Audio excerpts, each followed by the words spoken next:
I'm gonna whisper to her so that only she can hear that she's one of the strongest people I've ever met. Looks. Because I think it's important because she probably doesn't feel that way right this second. Yeah. Touched and a bit hurt hearing this and sort of nods but looks away and you can tell that she kind of looks away because if she does it she's going to start crying and so she's like holding it up away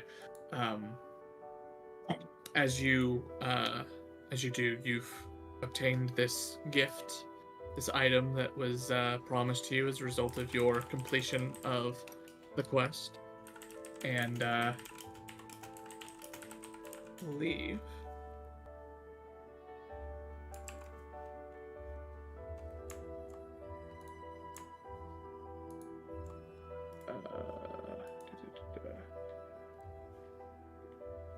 I believe that's the only thing that was left with this. I think so. That sounds right. Mm-hmm. Michael, does that sound right to you? Mr. Notes of Notes? We're gonna get this. Yeah, I think this was it. Yeah. So with that, is there anything else that the party would like to get done? I'd like to become attuned to the pixie heart. All right, absolutely. Pixie heart too. Got it in your right. Oh, okay.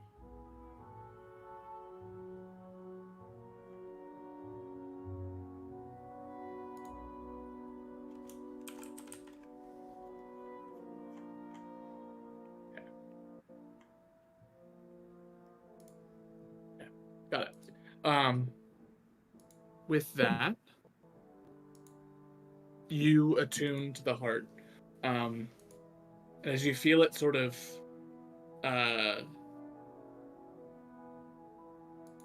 attune itself to your being, to your soul, basically.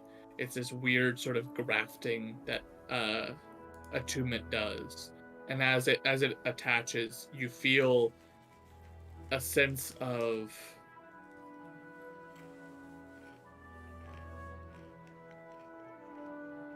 almost amusement or a sense of being pleased, but it's from a foreign source. Can you describe the heart again? I think we cut out when that happened. Yeah, the heart is basically, for the lack of a better description, it looks like a red crystal heart, kind of like a heart piece from Legend of Zelda. Gotcha. Thanks.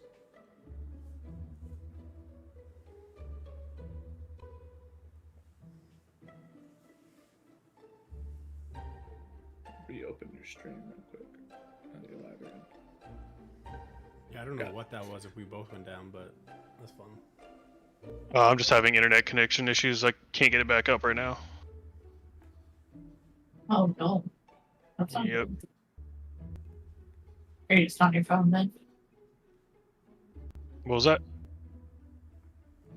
Yeah, it's taking stream down. So Yeah. Good.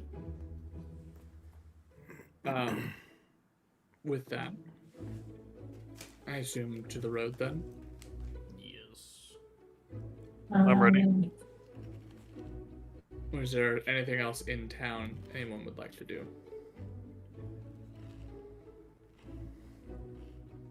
No. I'm good. Alright. With that, for the first time, the party sets off out of Diastock and onto the wilds of Wildmount. The first couple of hours heading out of the city are at the tail end of the day. You get a little ways down the road, just enough to get a head start. The cool winter air, early winter air, has made it so that even when the sun is still in the sky, still up above you. You can see your breath in front of you. Small patches of snow on the sides of the roads as you leave the town. There are the last remnants of the city, maybe a couple of miles out, as you pass the last farm that exists in this space, and no one's out tilling, no one's out doing any work, considering it's the off season. Not a lot of plants to tend to at this time of year, and as you are making your way through, you see these homes that you pass with flickering lights inside, the signs of warmth, signs of life. But eventually you pass even them and on to the greater and wilder world of the Dwendalian Empire, on your way to Zadash. So I'm gonna use Fragon's setup as my template. I want to go down the line. Cassandra, can you roll a d20 for me? Oh no. I got an 18. 18. You end your day on the other end of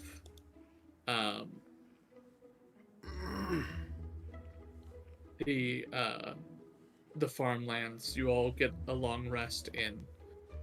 Upon waking up, it is a quite warm day for midwinter.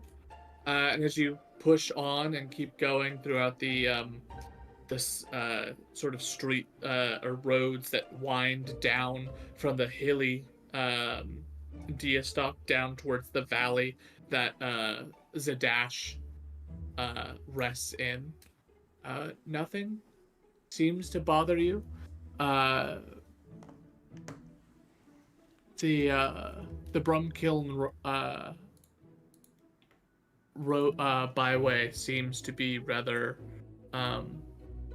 safe this day, and you get a whole day with nothing really impeding your journey.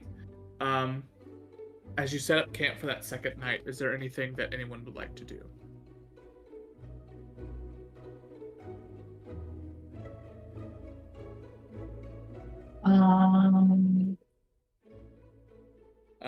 The whole day went without issue, so Cassandra, you've got your card reading if you want to use something like that. You all have access to your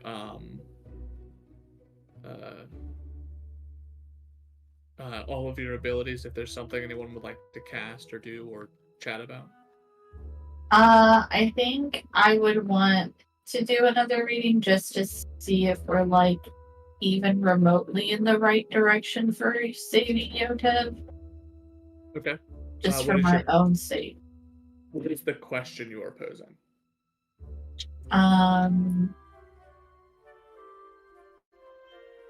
think just like, will we find him if we follow the path we're on? Right, like. You do a very quick reading. The first card is that of a winding road, drifting off to a new horizon, indicating the path you're on. And the next two cards both seem to indicate that your goal does lie down this road, though it both warn of extreme danger and caution you for what lies ahead.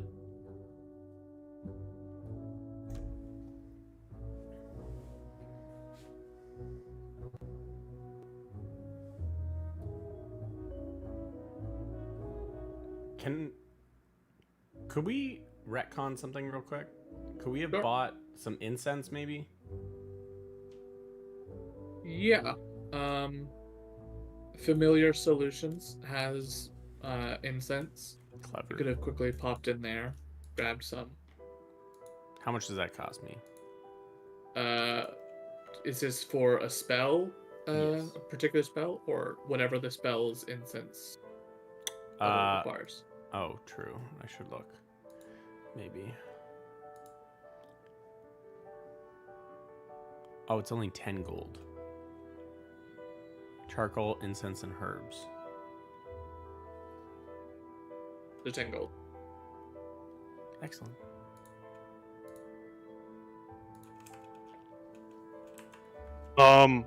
At one point in the middle of the night, I want to, when everybody else is asleep, pull up my book and write into it the message I sent you on Discord.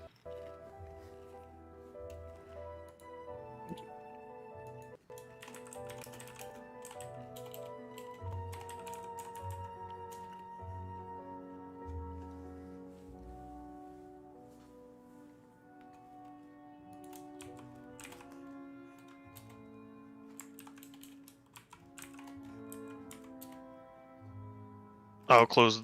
Whoop.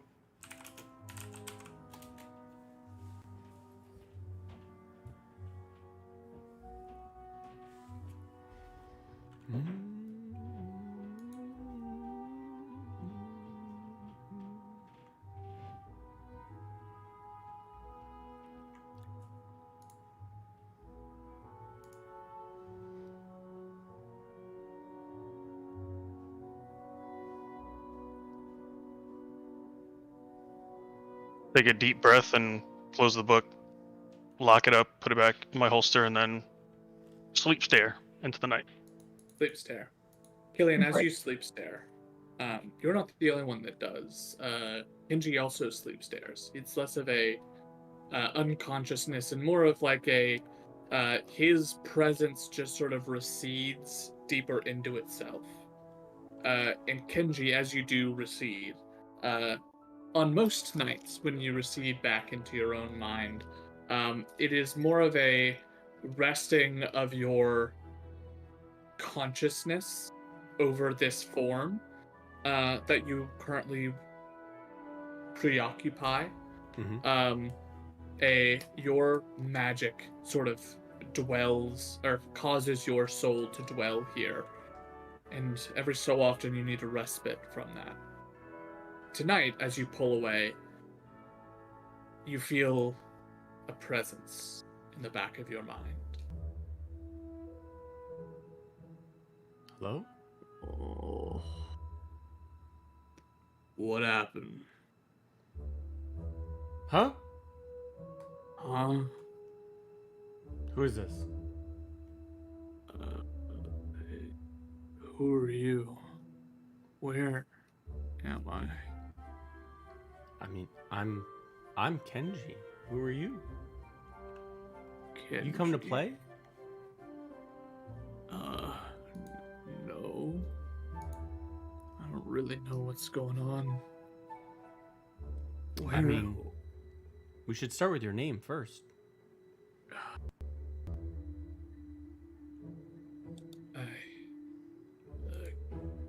Kren. Kren? We just played with you. What? Yeah, in the warehouse. There's a moment of silence. And you don't know why, but you can sense the emotions. And you can sense understanding that grows into concern, that grows into horror. He goes, "What'd you do?" You didn't make it. You get to hang around and play with me now. No, what'd you do? What's that? Why am I here? We're gonna have so much fun. I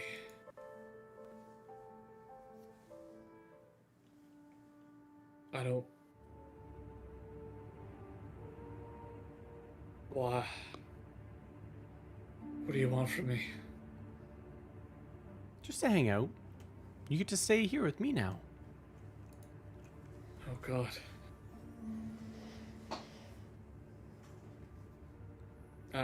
You feel the presence attempt to fade, but it fails to. It seems like it's trying to find, almost like push its way to some corner of this form that you do not occupy, but you occupy and engulf this entire space. So as it tries to find some crevice to hide in, it fails to do so. I don't think that's gonna work. Get me out of here. I'll do anything. Just get me out of here. I mean, I don't want you to leave yet, but maybe we can talk about your friends and where you're from. Hey, I have nothing to say to you. I mean, you can say nothing, but you'll be here for a while, maybe forever. Wouldn't that be fun? Let me out. I mean, I can't do anything. You're in here with me. Maybe we'll find more friends. Let me out. Let me out of here. That would be exciting. Yeah, you have to. You can't keep me here. I mean, it's working so far.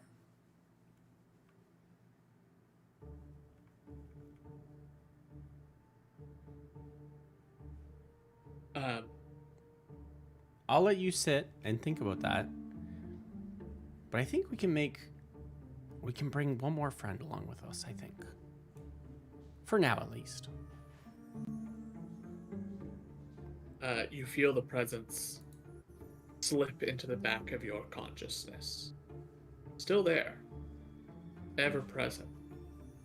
But it seems to try to stay out of your periphery as much as possible.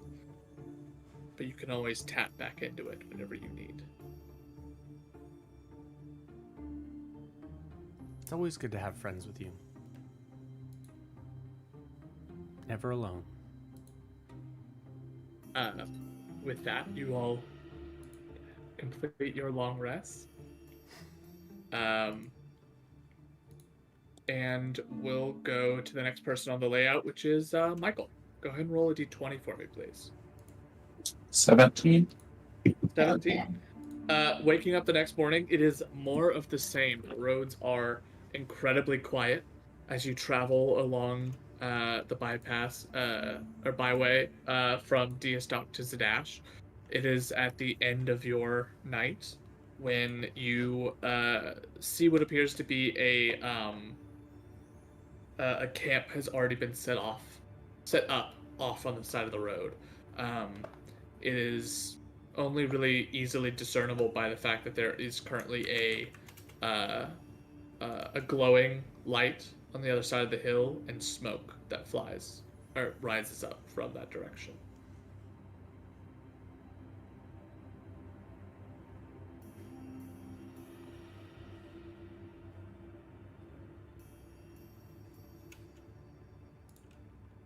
Should we check out what's over there, or just kind of keep our distance?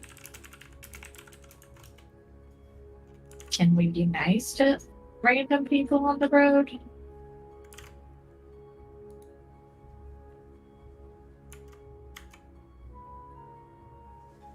I have no problem with them. Maybe they saw something. The fingers are taking you to this way, then maybe they saw something.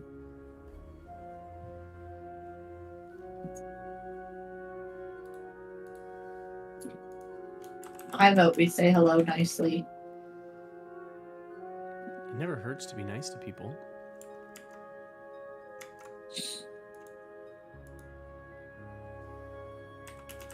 I'll follow Cassandra if that's what she wishes to do.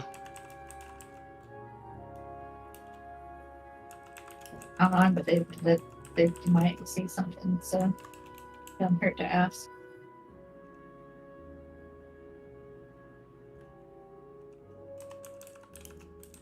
You're muted. What? No, I'm not. Okay, sorry. When we're in combat, this is like way retcon. And Kenji is on my shield. Mm-hmm. Does he get an armor class boost, or would he be?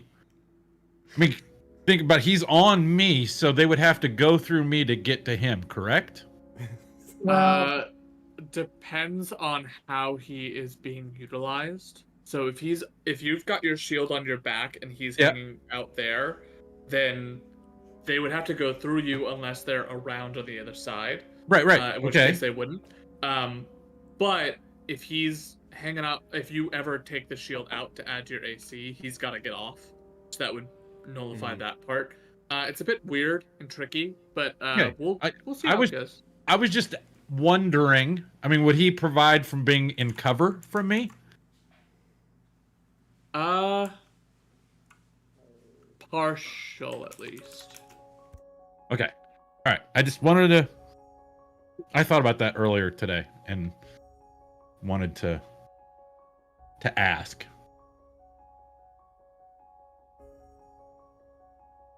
Okay. Good. Are we approaching this campfire? Yeah. I'm going. Let's go. Right. As the group makes its way over, you crest the top of the hill and you see what looks to be a group of 3 individuals as they've set up a small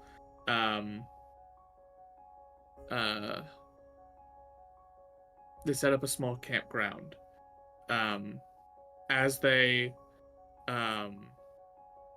As you crest the top of the hill, you see it's a pair of gnomes and a dragonborn accompanying them. The gnomes seem to be messing with something off next to one of the tents. They have what appears to be like a makeshift work area where they are collaborating / bickering with one another.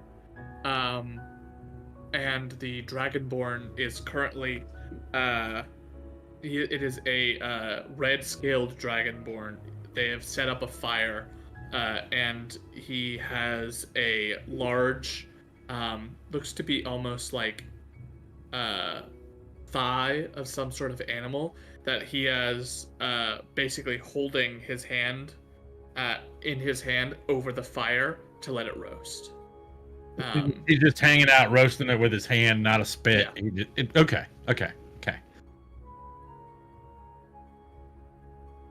I'm gonna guess that his power is fire, since it's not gonna affect his. Red-scaled Dragonborn are fire. I assumed. Yeah. Wild. Who would have thought? I'll speak to him in Draconic and ask him what's going on. He sort of looks around and notices you for the first time and says, back in Draconic, found a place to rest for the night. What brings you on the byway? I'll still reply in Draconic. We're on a mission. And then ask if he's seen anyone that fits Yotev's description and all of that. And he kind of looks over at you all for the first time after you say on a mission. He kind of clocks at this point that you're adventurers based off of your heavily armored. Most of you are very heavily armored, and then overall covered with weaponry. He sort of nods and says, "Goblin. There was one goblin that came through.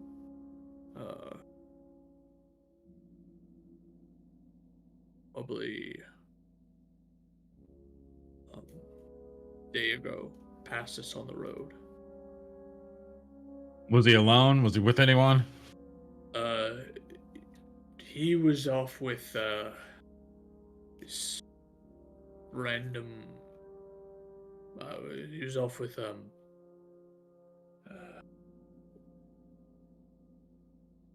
sort of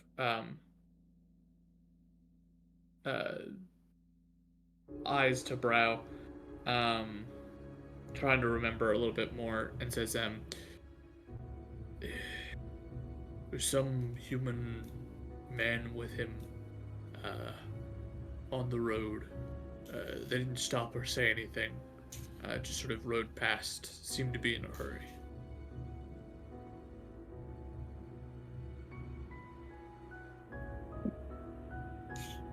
Did he seem distressed or anything? I'm gonna start relaying this to. I'll just speak in Yeah. common to everybody else to tell him what he said. Uh, Anybody's got any questions for him? And the gnomes, have the gnomes noticed this or anything? looks over, and they've mostly been preoccupied with what they're doing, but now that they've noticed that there are people around, they sort of stepped away, and they've got what appears to be like an alchemical set up that they're in the midst of putting something together. He says, I think Tally had said something to him, but they sort of blew her off. I don't know about distressed. He didn't say anything. Honestly, he didn't even look at us. They were on a horse. He was riding in front, and the human right behind. They just sort of pressed past.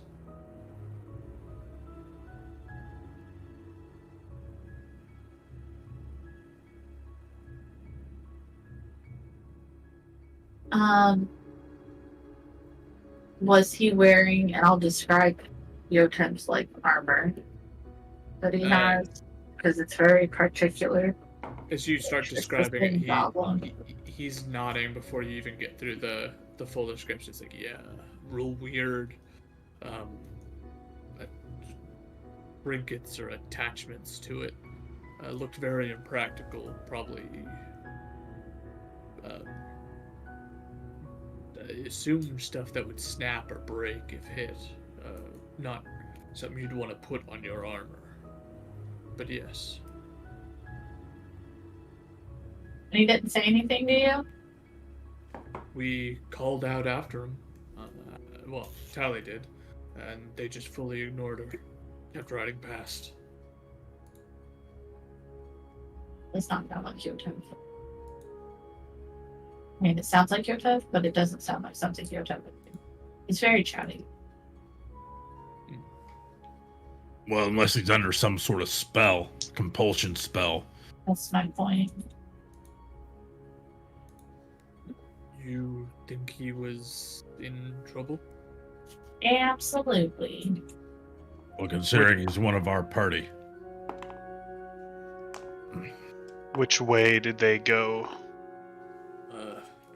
Sort of gestures down the road. They were, I mean, it was a day past, but they were headed this way along the bypass. Outsped us. Easily outsped us. The same direction that we were heading? Mhm. Okay. We know we're on the right track. This bodes well for us. Shall we continue? What time of day is it? It is Nighttime. getting to night time, which is why they've set up this camp on the side of the road.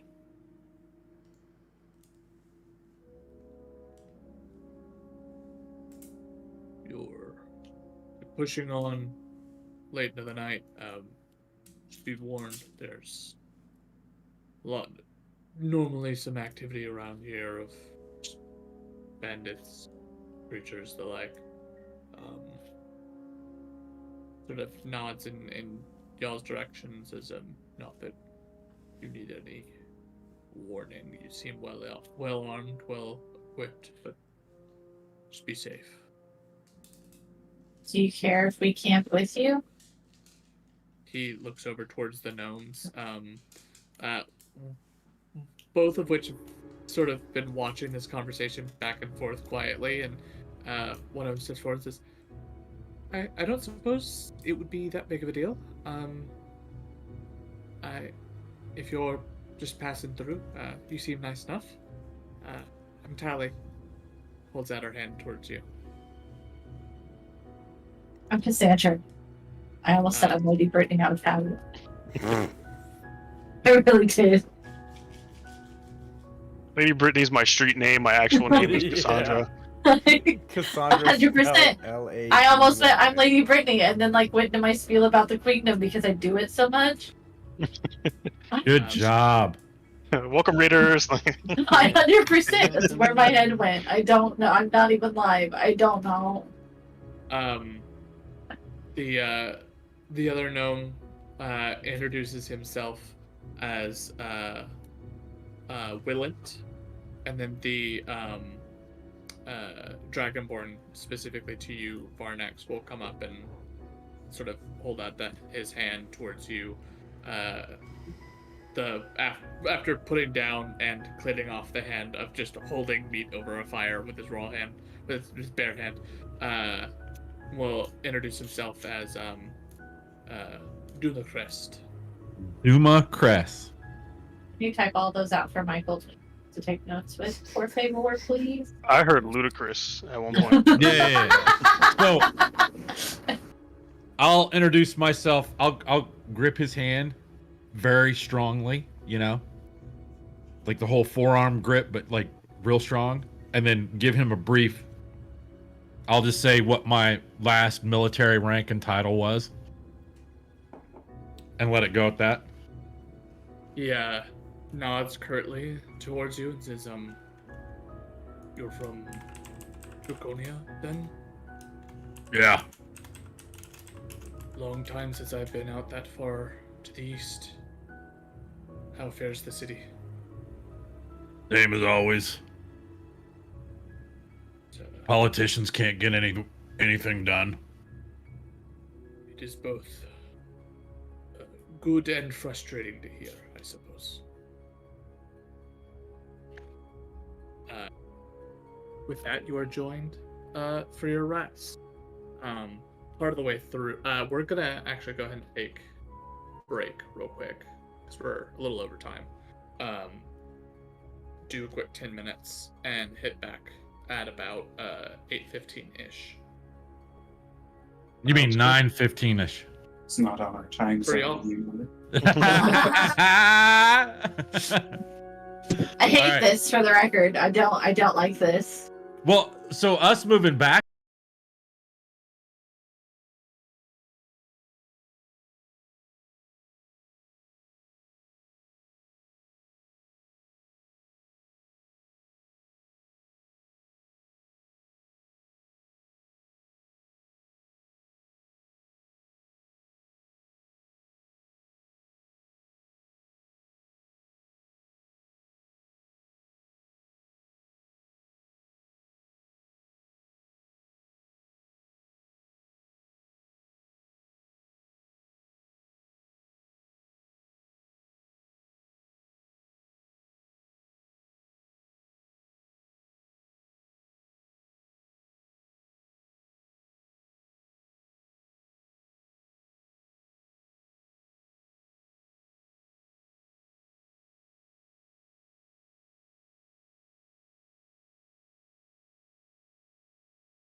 there, and we're back. I'm just learning what I can and cannot use for the future. Yeah. Fine. Well, I feel like I was pretty clear. Yeah, no. It's just it's just one of those weird offshoots. But So, anyway, to be clear, I had to ask her if I could take the spell web. Oh my gosh. Really? that's funny. I don't like Spider-Webs either. It doesn't matter. All the things. So with that,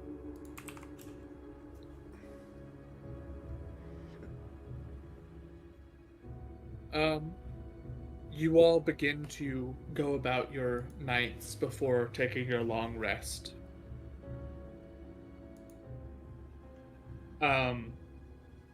When Tally and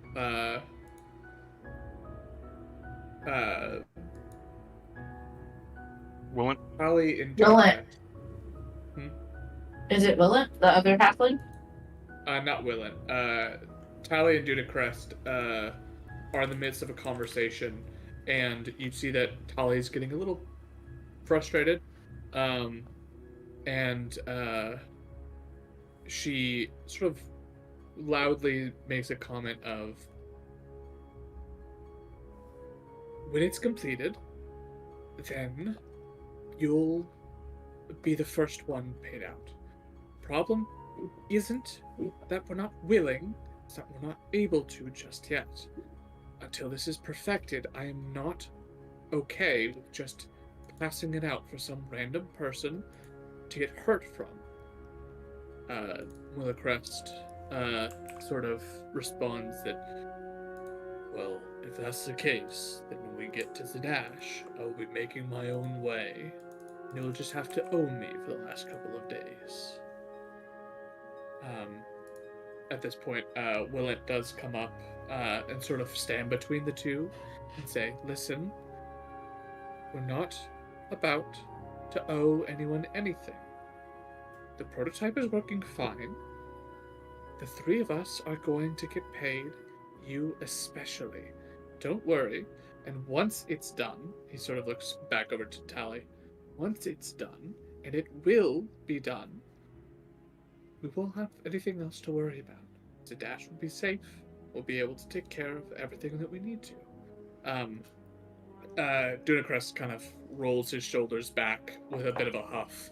As he gives that huff, little bits of embers shoot out of his nostrils, and he turns to go and get his rest.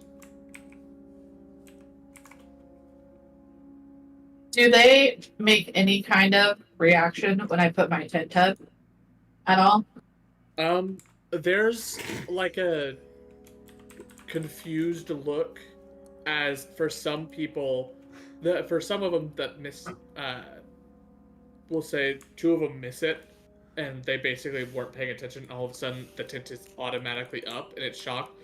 Tally does notice the cord get pulled and the instantly popped up thing, and is thoroughly impressed with the means by which you threw it up. But it's very like,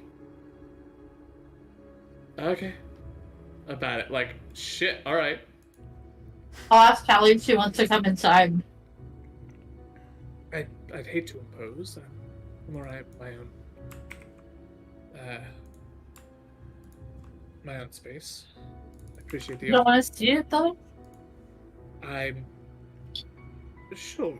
And she kind of, Kato was a little hesitant about it, but it's like, you know what, sure. You gotta make friends, right? Yeah, she goes to follow you inside. As she enters into the interior, she kind of gives a look around, confused about the apparent arcane nature of the tent, and asks, where did you find this? I didn't find it. That's my favorite part, and I'm just gonna point to the window that doesn't exist outside. But it's a very clear 1-to-1 of the stars, exactly as they are right now. She just sort of looks up at them, a little marvelized, a little like confused and bewildered by this strange magic that you're throwing her way. It is impressive. What is it you guys were working on before we got here? Uh, Because it looked cool. we are,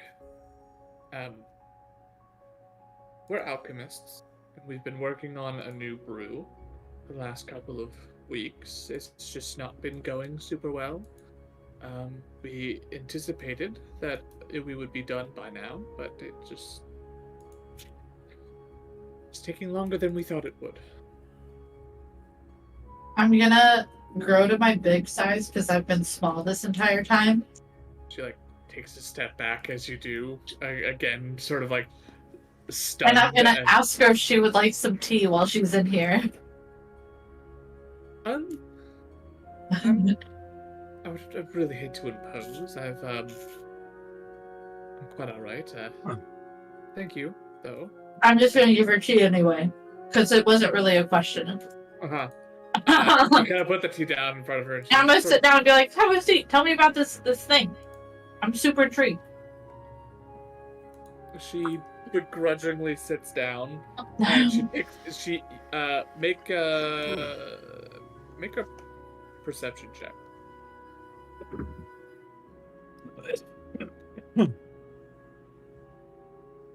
19. 19. You see she does pick up the tea, but the entire time she just holds it.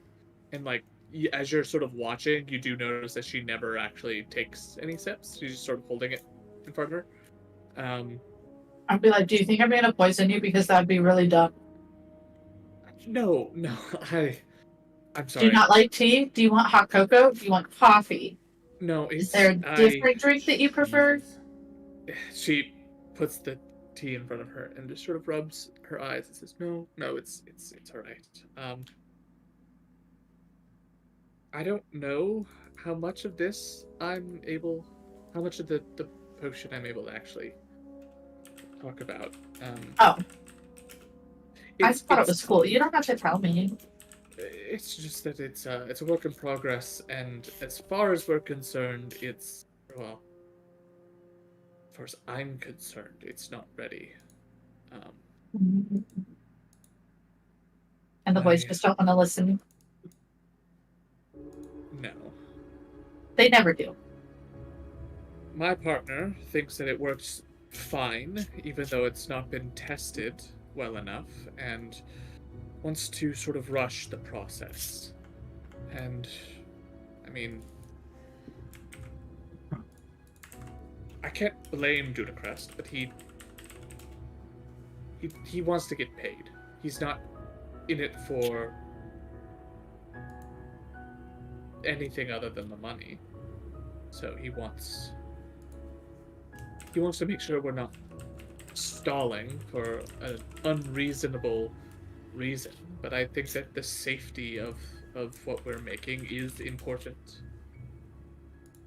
Well, could you get paid with an unfinished product and continue to work on it and then finish it? Or would that not be good? That's not how products work, Lady B. Sandra does not know that. We could potentially pay, or we could potentially sell the research we've done up until now to someone else for them to finish, but I don't want to just hand over my project like that. And I'm sure Dunacrest would be more than willing to do that if it meant he got his pay and got to go about his merry way, but I've spent a lot of time working on this and doing the research for it, and I'd like to see it through to the end. So why don't you just tell Wilkris that? Or Willen that? Like, if you're friends, shouldn't that part be important to them too? I don't think it's not important. I think it's just that at the end of the day, we need to be able to pay for food and for supplies and for a roof over our head, and if we don't get a working thing soon, we're not going to be able to afford it. I don't think they are trying to push it. At least Willant isn't trying to push it out of a lack of respect or lack of care for my feelings. He's more concerned about the practicality of it. If we can't afford to eat, then there's no point in... I don't know.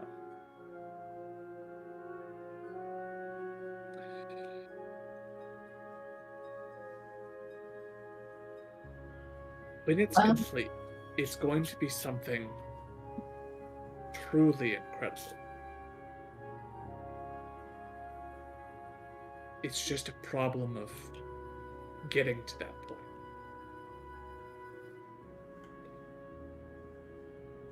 Are you headed to Zadash? That is our next stop, yes. Well, I know quite a few people there, and we aren't going to be staying there for very long. So maybe I could help you with at least a portion of it. I don't know. It sounds important. I couldn't ask for you to do. Well, but you didn't ask. I know, but I can't accept something like that without some form of payment. No, I don't care about that. I do. I don't like owing people things. I just meant you don't owe me anything. I'm not asking for anything. You think it's going to be something that's good, and why wouldn't I help if I can? I don't know if... I don't want to ask. I don't want even ask. I don't want something to happen, or for you to do something for us, and for nothing to come of it. Be a waste of your time, energy, whatever. It's not a waste of any of my time or my energy. I have a simple conversation with one person, and we stay there, and then you stay there. But then you don't have to worry about at least a portion of this, and can focus more on it, and then you'll get it done faster. And if you're not as stressed about all the tedious little day-to-day stuff, then you'll get it done faster and be able to focus on it, and then it won't be as stressful. Then you can go about your day faster.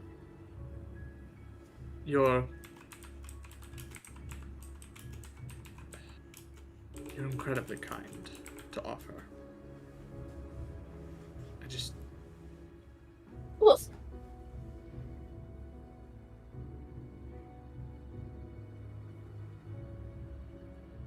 I don't know. We're just passing through Zadash and we're not staying there. And so, like, having a conversation is very simple. And if they say no, they say no. And I say, so sorry, it doesn't work out. And nothing changes for you. But if they say yes, then you have some place to stay for a little while so that you can get this done faster. For nothing. Just, be nice to them, I guess.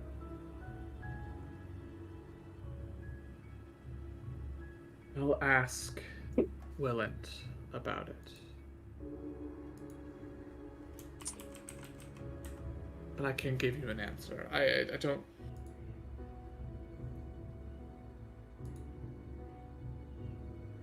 In this scenario, even if you say that I don't owe you anything, I would owe the people who I stayed with something. Nah. I would feel like I would owe them, and I would not like that feeling. Honestly, if we could figure sometimes out... people could just be nice just to be nice. That's a thing. Sounds like you need more nice people in your life.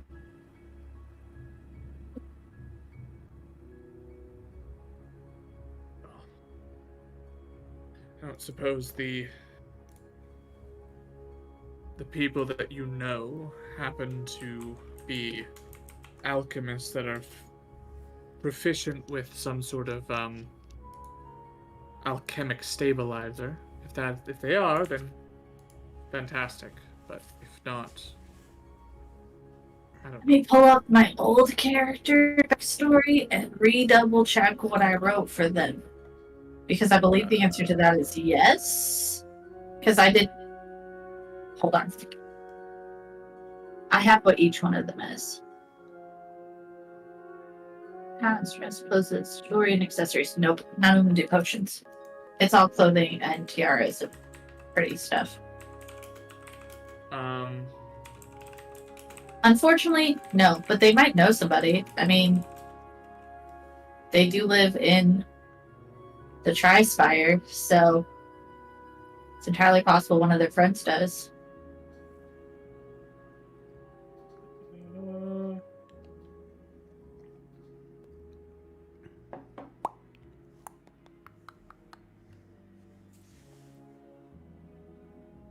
Trying to see if I can find the other stuff. There's a good chance you still may, but I don't know.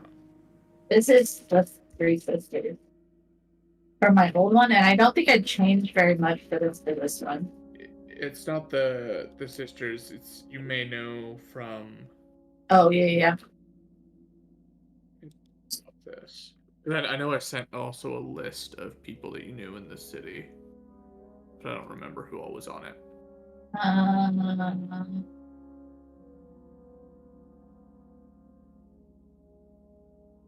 I know the enchanter Pumat Soul. She's on my list. You know an enchanter. That was more to you, but yes. Oh, I pulled up the other list. I was like, I know that guy. So, but in that case, above board, you would know. Pumat for sure would be alchemically capable. Perfect. And I'll tell him I know, guy. Look at that. I know the guy. Someone that would be able to help with stabilizing the effects of a potion. Probably. It's incredibly likely, honestly. That would So, be yeah. incredible.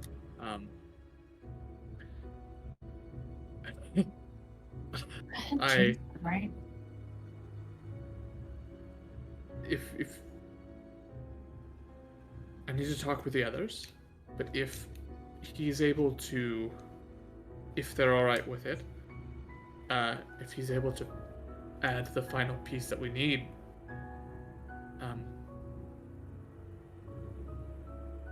I'll go talk with the others. I'll see what they think. Okay, well, we're heading out in the morning, so if we're all going to the same place, it doesn't hurt to keep traveling together, but I don't know how fast my friends are going to want to go, because we're kind of trying to find somebody who's been kidnapped, so, like, there's that. But if we get there before you, I can just leave your name with them. We're a little slow. We only have the one ox to pull our stuff, and it's not the fastest of animals. But if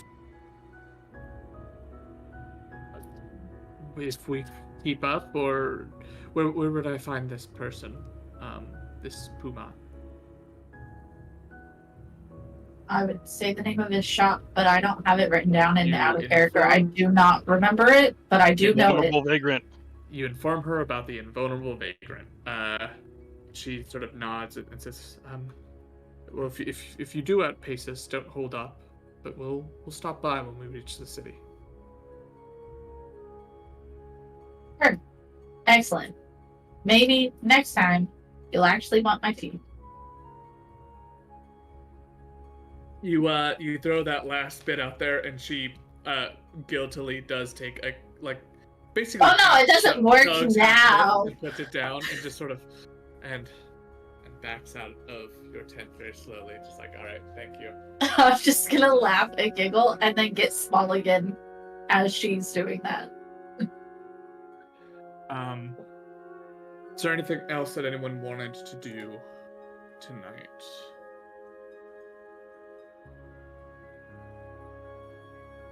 Nope, I'll stay up and stay watch. Well, Right. Very still.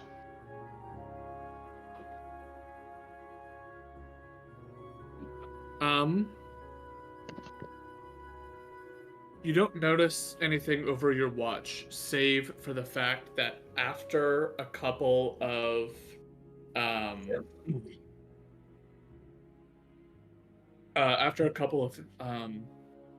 hours into your night, it's actually most of your night.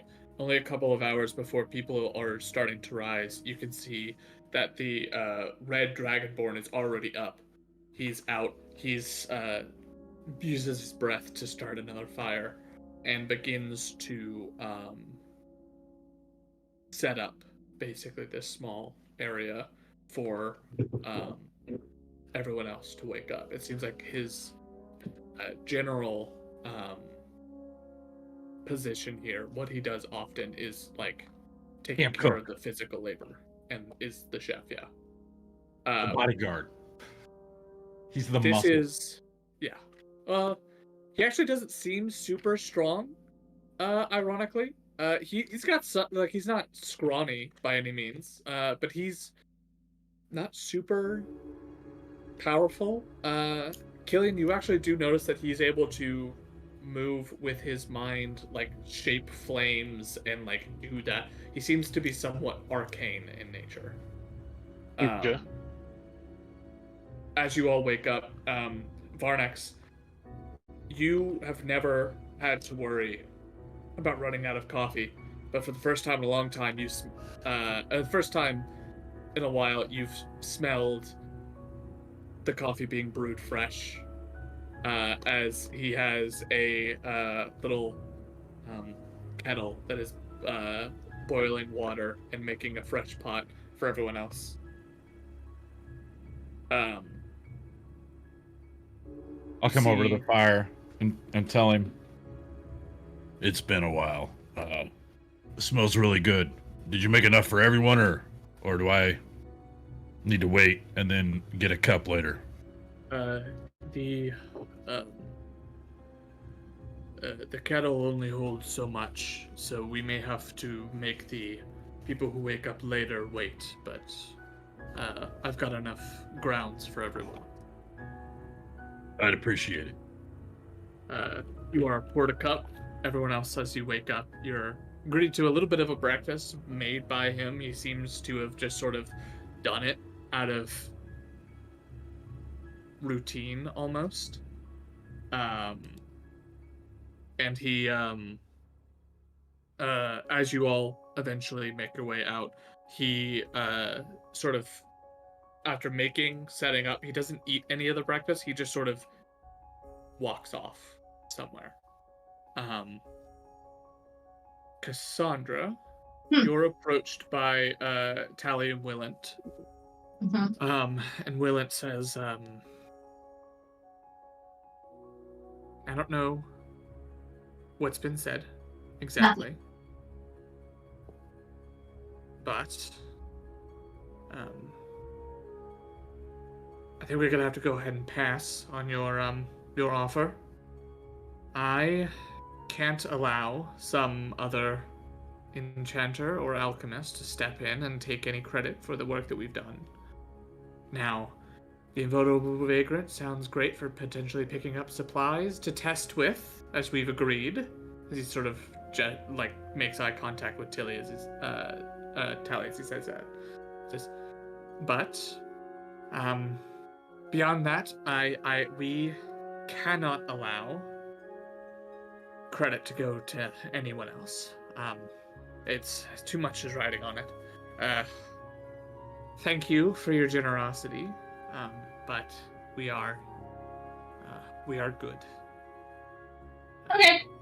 I don't care. I'm just trying to help because y'all seem very angry. It's tensions and such.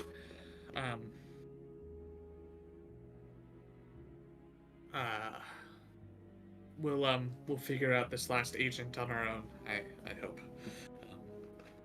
When you do, look us up, and we'll be happy to give you the completed potion once we do. But until then. sort of nods and heads off. You'll complete another rest. Today is a Killian roll. Let's go, Step. Your third Natural battle. one. Natural one. Wow. Wow. We were doing so good. So good. At the 4. It's a 4. But a natural one. Don't forget that. Yeah. Surely. Yeah. You're doing so good. Gotta be interesting, right? Yeah. Yeah. Yeah. What? How bad could a natural one be? Oh, Jesus. Or basilisks.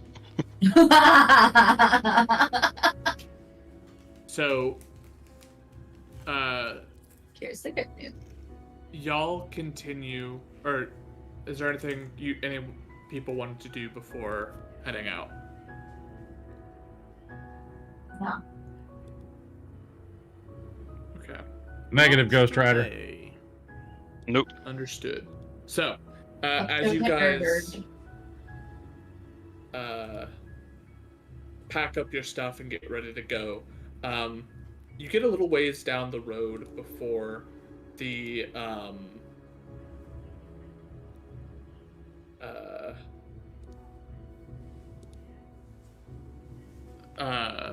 the weather starts to sort of change. Clouds come in overhead and it gets incredibly cold. Snow does not begin to fall just yet, but it very much threatens to. The area that you are leaving is still, the time of year is still relatively early in winter, but the Dwendalian Empire in general gets incredibly cold and incredibly uncomfortable, especially for any of you who aren't used to that sort of environment. As you travel, however, you notice that there are you notice two things. Firstly, the three that you travel with, they are incredibly slow.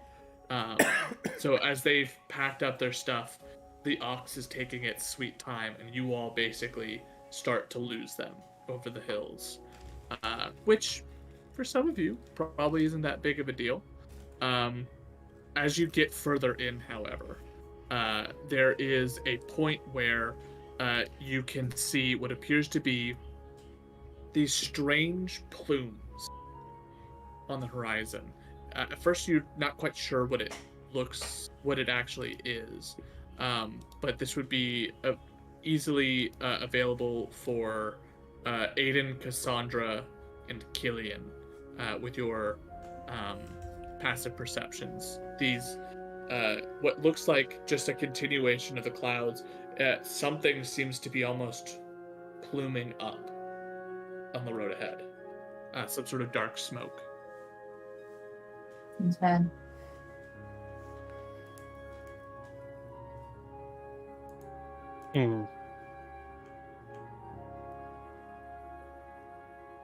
About like how far away?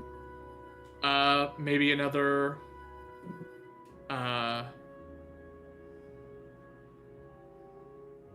500, 600 feet, something like that. It's close, but it's not super close. Should we get closer to investigate?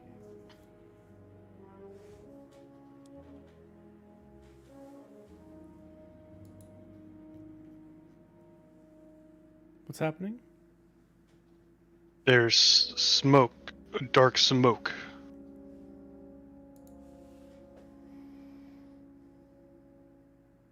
Go and check it out. See if anyone needs help. More friends for Kenji. Let's go. I do Is want Kenji my making friend. friends?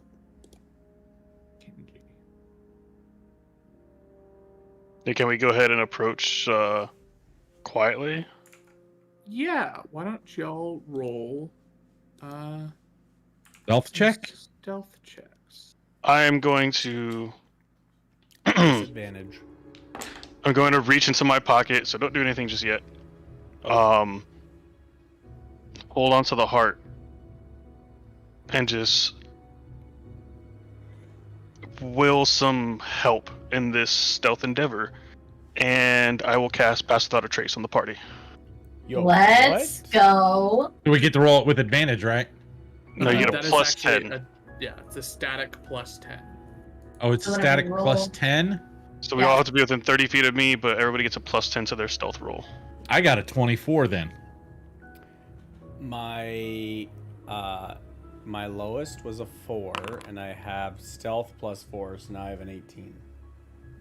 Oh, I didn't mean, don't look at that. The 24 that I typed is when I hit enter, I don't know, it rolled for some reason.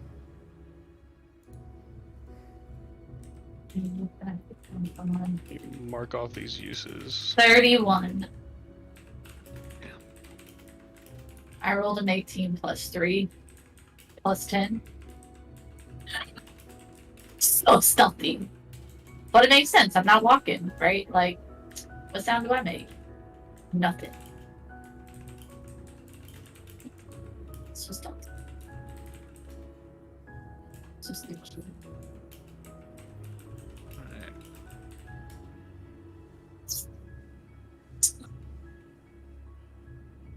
Where did I put it?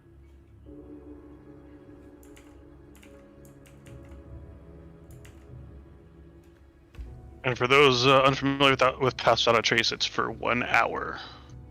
So it'll Cool. get us all the way up there. Easily. That's why. Okay.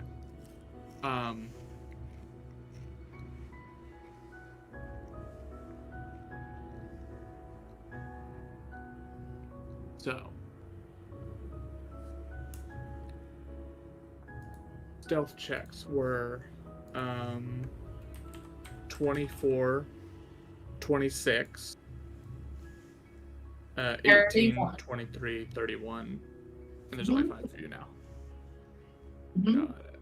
Ooh, I should probably have changed the encounters if there's only 5 of you, but that's fine. We'll be fine. Yeah. Okay, you're I- wrong. I have like a half of me as well, so it's like 5.5. Yeah, that works for sure. Totally. We'll toss Okay. Cassandra's cat into the mix. Yeah, we've got this now. Alright. Two.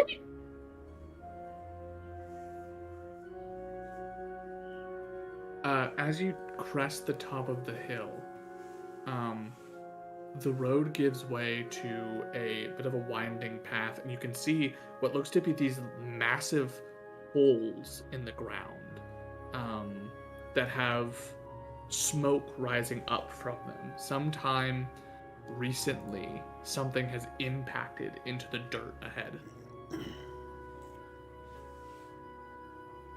That doesn't sound good. The hell? What the hell?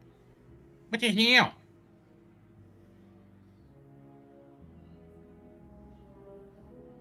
Do we get to fight? Are we getting to fight? Potentially. No, we're gonna talk our way out of it. That's the. Roll initiative. You guys have No. snuck up to this point. Oh wait, you can't see because of the thing. Let me go ahead and plop you guys on. Up. Aiden. Sandra. No Yotev. Kenji. Killian. It's me. Onyx. Hey, is it dark out or is it light out? Oh, let me adjust the figure. Because it's daylight and we're outside, I would assume that we're able to see. Nope. Well, I mean, Absolutely not. I see everything. Do you not see everything? We must all go inside of Kenji to see. Oh, never mind. Never mind, I can see. Nothing. Don't worry bad about it, can Kenji. happen here. Oh, unfortunate. So you stealth up to this point, look around, and you can see these large craters with broken apart chunks of rock inside.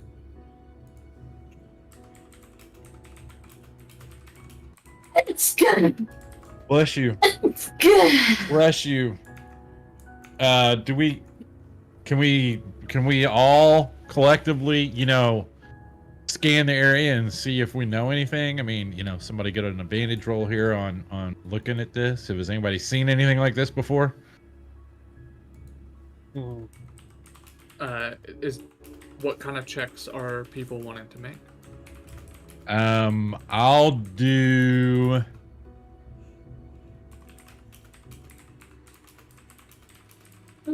The only thing I got is religion. That might be of,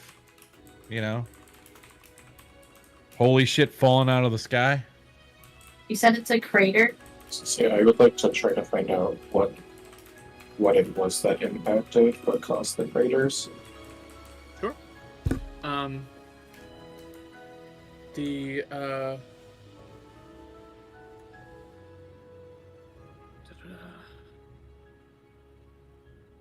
Make a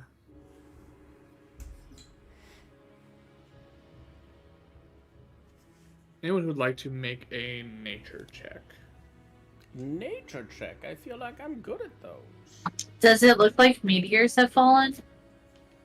From a cursory glance, kind of. Well, I will assist anyone so that you can get advantage. I have a +5 on it. Then I will assist since he's on my shield. Oh, I had an 11 +5, but now I have a natural 20 +5. I also Alright. got a natural 20, so I Let's got a go. 23. The two of you look around, and it is strange. Both of you kind of can tell that these look like some sort of impact craters from meteors or something akin. As you get a closer look, and you can tell that these aren't meteors. They were hollow inside. There was no substance on the inside to break apart. And it doesn't feel like a meteorite. It feels almost, well, for lack of a better word, it feels alien. As you're doing this, Aiden, with your passive perception, you feel, or rather see, some of the stones begin to rumble. And the ground feels like there's something shifting.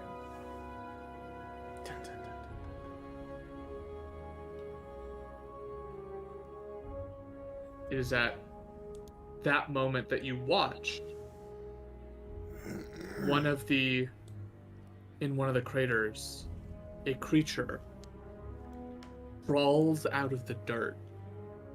Its strange physicality has a long body. The front arms act almost like a beast of burdens, but with these hooks on the end to allow them to sort of crawl along stone.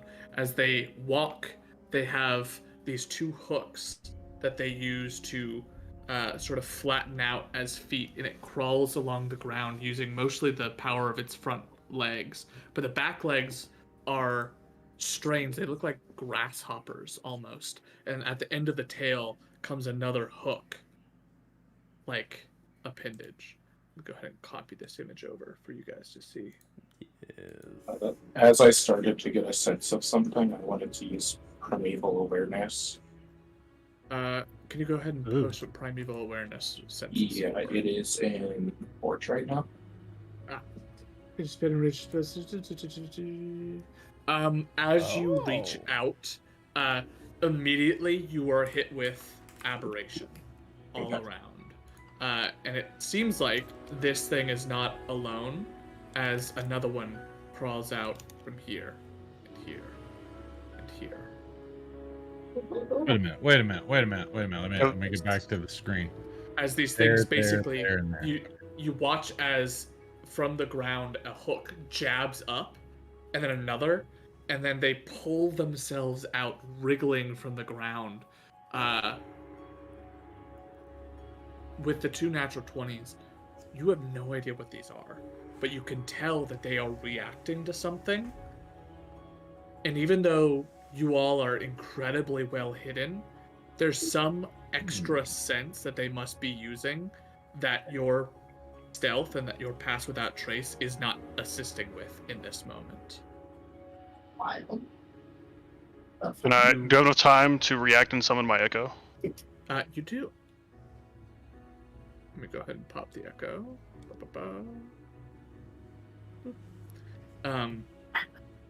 You watch as one of them tilts its head around, scuttles out of the hole, getting up onto the top. And as it does, it waits for a moment. What are the rest of you doing while it's sitting here in this position?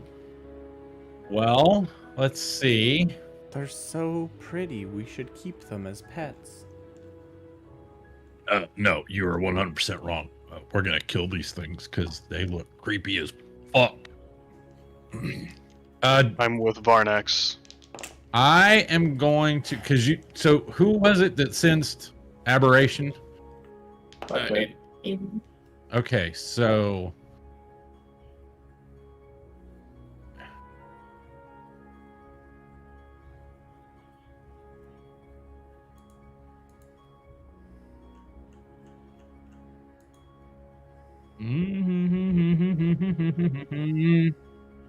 Ooh, we're level 5, right?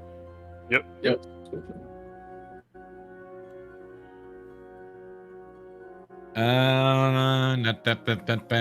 Well, I'm gonna. Oh, what are we doing? We can't do anything. What? Because we haven't rolled initiative or anything. You're able to act. They don't seem to have spotted you yet, but they've crawled up to the surface in reaction to something. All right. I will do Word of Radiance on. What's the range on this? What's the range?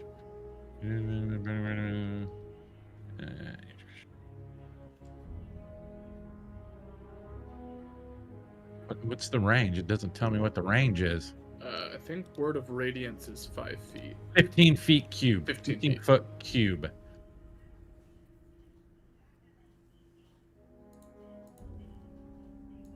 Yeah, range is 5 feet. Is it 5 feet? So you Son utter a defined word, it erupts from you. Each creature of your choice you can see within range must, and the range is 5 feet. So basically, everyone directly around you. All right. Then I will.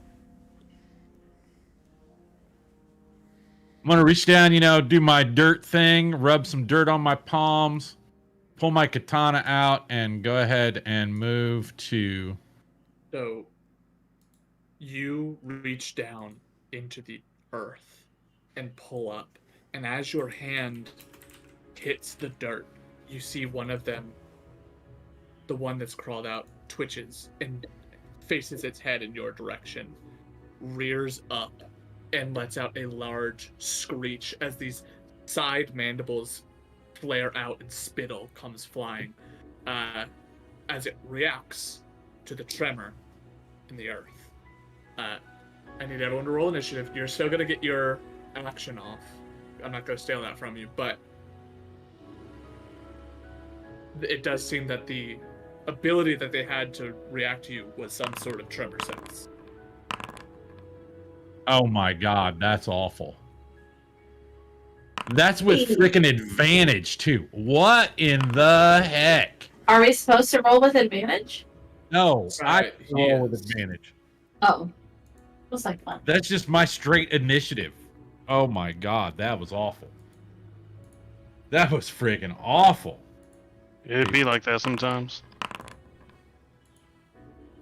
All right, 1, 2, 3, 4. Who am I? 5. There we go. All right.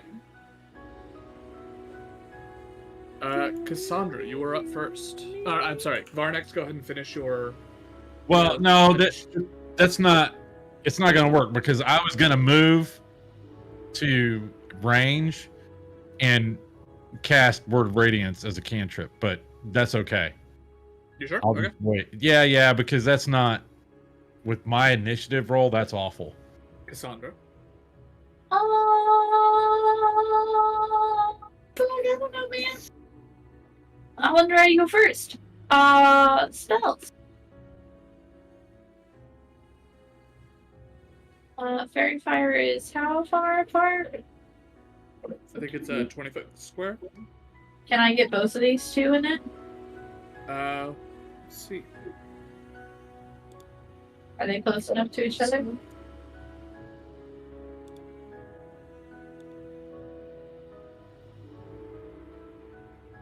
No. They'll be just on side of it. Huh? They'll be just on side of it on my first side. Um.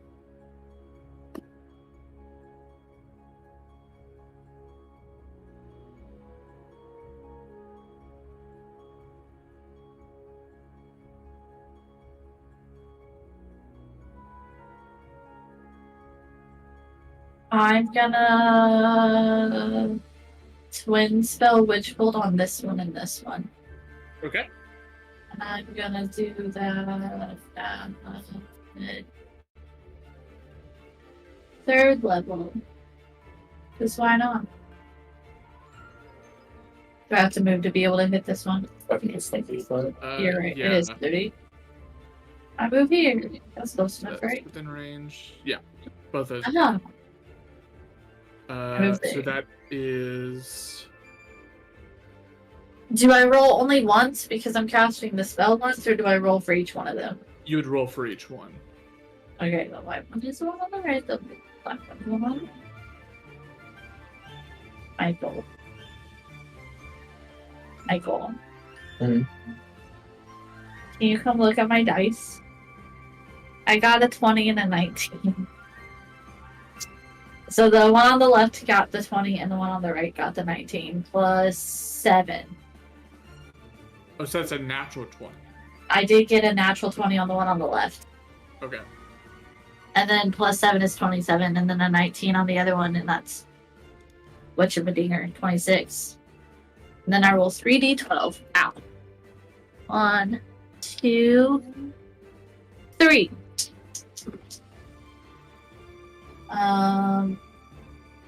How does crit happen? Is it max damage? Or I just roll twice? I don't remember how Double it is. damage. Okay.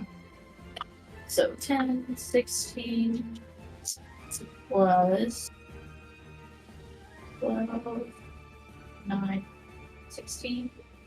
16 plus 12 plus. What's 16 plus 12 plus 9? 37. 37 on the one on the left. 37 on the one on the left. Yeah.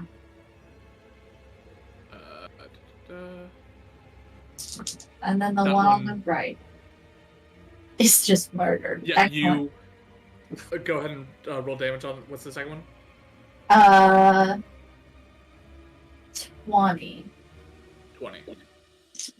You fire off the witch bolt, twinning it to both. The one directly to your south is hit by a bolt of electricity, and you watch it as it's sort of half out of the ground begins to squirm and twist like some sort of weird mix of a grasshopper and a worm as it starts to convulse from the electricity, and it fully stops moving as it sizzles off of the ground. The impact crater smokes, but it smokes twice as much based off of the amount of charring that's happened. The second one takes this massive hit from the witch bolt. The one to the south, that bolt fades, but this one is still tethered. So I'm gonna go ahead and mark this with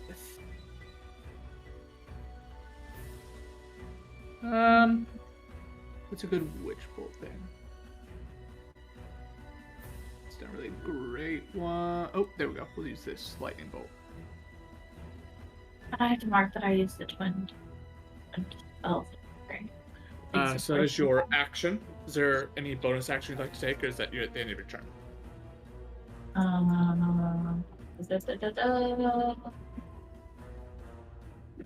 No, because I don't have. Oh, do I have a orbity star thingy? No. I don't. Right, that's not one of my spells. I don't think so. No. It's not. Nope. I think that's gonna be it for me. Aiden. And I'll move down here, and I'm going to produce flame on the one closer to us. Okay. That is a 17 on the die plus 7, I think. That hits for sure. This level, I think it's 2d8, right? 2d8. And it will also gathered swarm at another 1d6.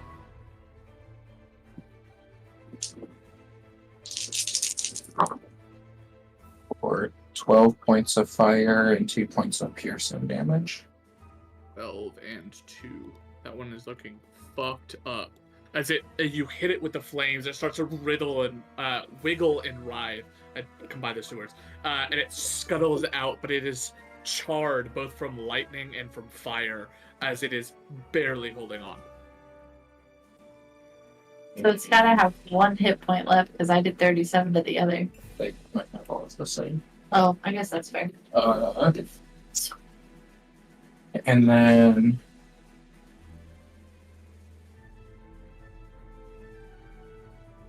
I'm trying to remember if I can telekinetic shove myself. One creature I can see. Can I see myself? I guess, can I shove away from myself if the focus is myself? That's more of where the question is. You can shove me. Is your third eye open? If so, Right.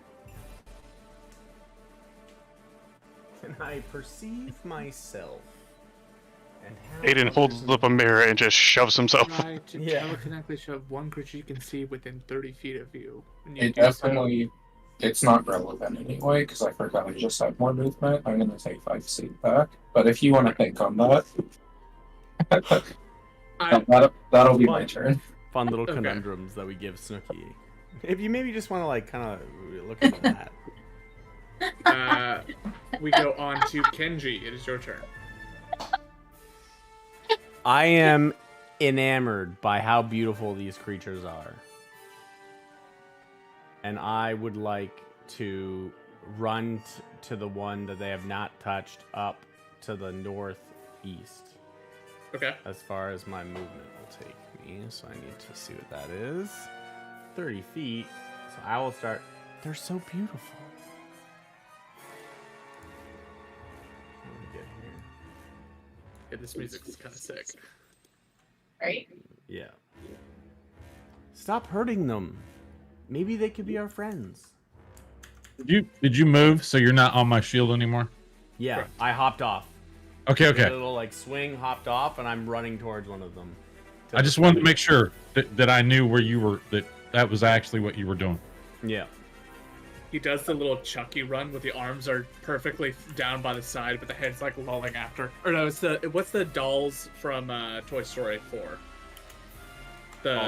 I'll action dash. Yes. Okay. Oh, the tuxedo ones. Yeah. Where they just Those arms creepy down and just assholes. running after. So that's Alright, my bonus movement action. and my action. Do I have bonus actions? That's what we should know. No. Alright. I can't hex one of my party members. That wouldn't be fun. Killian. I am going to have my Echo move 30 feet that way. I will move 30 feet that way. Can't quite hit it, so I'm going to go ahead and chuck a javelin at this one directly in front of me. Jeez. Alright, roll the hit. That is a 26 to hit, 26 for sure hits. for a total of 8 damage. as you basically, it's writhing around with both electrical burns and actual physical flames that have burnt it. And as it's writhing around there, trying to basically scuttle the rest of the way out of this crater, you just take a javelin and you pin it to the ground. Nice. Extra attack. Am I able to see this one? Like the crater is yes. shallow enough to see? Okay. Except with the exception of like the one really big one in the bottom, most of them are shallow enough to see down in. Okay. This one's a little bit out. It's a long distance throw, so I'm gonna go ahead and just kind of arc it a little bit and hope it hits. All right. So that's at disadvantage then? Yes, if it's out of the normal range, which it is. That would be a 14 to hit. 14 still hits. Jesus. That is 10 damage. 10 damage. All right. And that'll be the end of my turn. I'm sorry, Gillian. You hit the bottom one. Is that the one you hit? Yes. Okay. That bottom one is going to start scuttling in your direction. It doesn't know the difference between you and the Echo. You and the other you. So it's going to Me. scuttle up. It starts crawling, and it's this terrifying creature. It half crawls, half leaps, half like slithers. It's this weird like amalgamation of different running styles. The tail just sort of slithers on the ground behind it as the front claws pull itself forward, but then the back legs jump, and so it's doing this weird like leaping gallop as it gets in. It's gonna go ahead and make some attacks. I don't like that word attacks. That's fine. Multiple. You're fine. You're fine. A lot actually. A lot of attacks. All the attacks. We'll start with a bite, which misses. We'll go with not one, but 2 claws, which both miss. Excellent. And then it whips up with the tail for the last strike. That's a and I think miss. that also misses your AC. So it basically comes in, and you watch as it leaps in the air, and it starts trying to basically dig into you, into your Echo. The bite goes for a shoulder and isn't able to actually sink in. The claws start scraping against the armor, and then the tail comes wrapping around and tries to stick you in the Echo in the neck, but it doesn't quite work. So at the current moment, this thing's like latched on to your Echo. It has its teeth trying to bite into the armor plating of the shoulder. Its claws are like scratching at the front armor plate, and the tail is whipping around like on the other side, trying to stick into the neck where it can find it between the plating. It's just not landing anything right now. This other one is gonna go for Kenji. It rushes up, it scuttles out and tries to bite at you. My baby. 15. No. What's your AC? So I can just 17. roll all these at once. 17? Okay. Claw 1. It's a 7. baby. Claw 2. It's a 10. Goddamn. And tail is a 13. So it does the same thing. It's trying to get at you. It's basically like you're almost dancing around it and playing. It seems like it's trying to get to know you. It's like you're moving and then it's like chasing after you. You're basically playing like around in a circle. See, guys, with it. it's not bad. It's trying to have fun. And while he's saying this, it's like hissing and spewing more spittle out in like this angry fashion, trying to eat him. Varnex, it is your turn.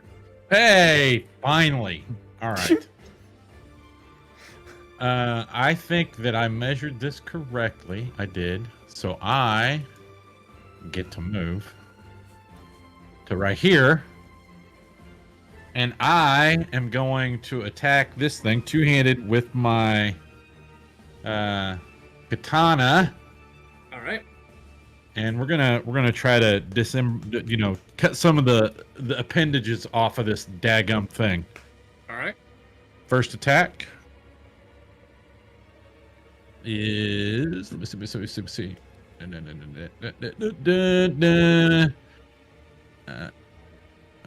15. 15 hits. Ah, all right. Now I gotta remember. It's been a minute.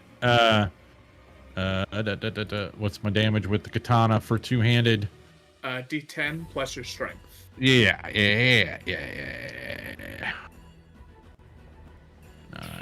That's gonna be a 14 points of damage. Really good. All right. I'm gonna do my extra attack. Mhm. No, wait.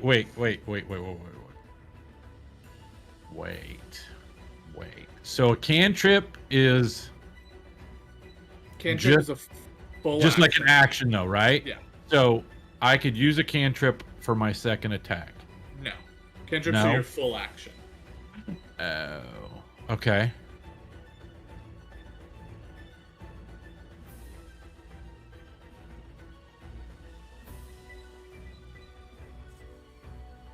I will say with the new Dragonborn, I think you can use your breath weapon as a single attack on your turn. That's fine. I can attack again. It's okay. Right. I'll just do a regular attack again for my second attack. I got a 20, dirty 20. That hits. And another. Oh no, that's the 6, not a 9. That'll be 11 points of damage. 11 points of damage. And go ahead. It is incredibly hurt. You see, you cut and you sever part of its tail, so there's this massive gash. It looks like it's holding on by like a couple of the sinews of the tail, and it's still trying to like whack at this echo. The second strike, you cut in, and one of its hind legs comes clean off, and it's now struggling to keep a hold of the echo as it's trying to latch into it still. All right, so I am going to, as a bonus action, I'm going to cast Shield of Faith on Kenji. All right, done. So he What does gets that do? an additional 2 armor class. Oh my god, there's more. At the end of the round, you watch as more of them scuttle out of the earth and begin to chitter at the call of the first one. Go ahead and roll. Guys, we can all have one. I'll plan on killing multiple, don't worry. Ooh. Jesus. All right, Cassandra, it's your turn. As more of them scuttle out of the ground and make their way to the surface. I have a question. You said that they could sense us by tremor sense. Yes. Do I know if they can see? Not from what you can tell so far. If I'm flying, can they sense me? You don't know. From tremor sense, probably not.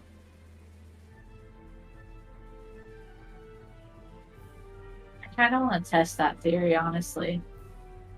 Oh, certainly try. hey. Kenji. What? No! I could cast Fairy Fire over there real easy. That seems like a good idea. I can also cast it down here. No. Oh. No. I'll be nice.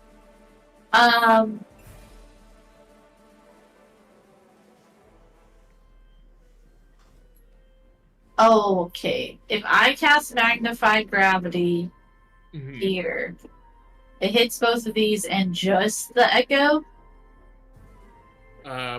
You can aim it to do that, yeah. Because I wouldn't feel bad about hitting the Echo. Well, thanks. It's just a bonus action for you to call it back up. Wow. Yeah, So it's only, not. only I a don't bonus hurt action. you. I'll do that. I'll do Magnified Gravity here. So that it hits these two. Okay. And I'll do that at 3rd level too, because I don't care. Magnified gravity Is it 10 foot foot, radius, so yeah, easily done. right? That's That's not a 10-foot radius. I'm thinking. But yeah, Okay. if it's here, you can do 10 feet easy. Will it Um, still hit the echo or no? It'll still hit the echo. If you get both, I don't think there's a way to angle it to not hit the echo. Yeah, there's But what not. kind of save is that's a con save? Yes. Attributes. What's your DC?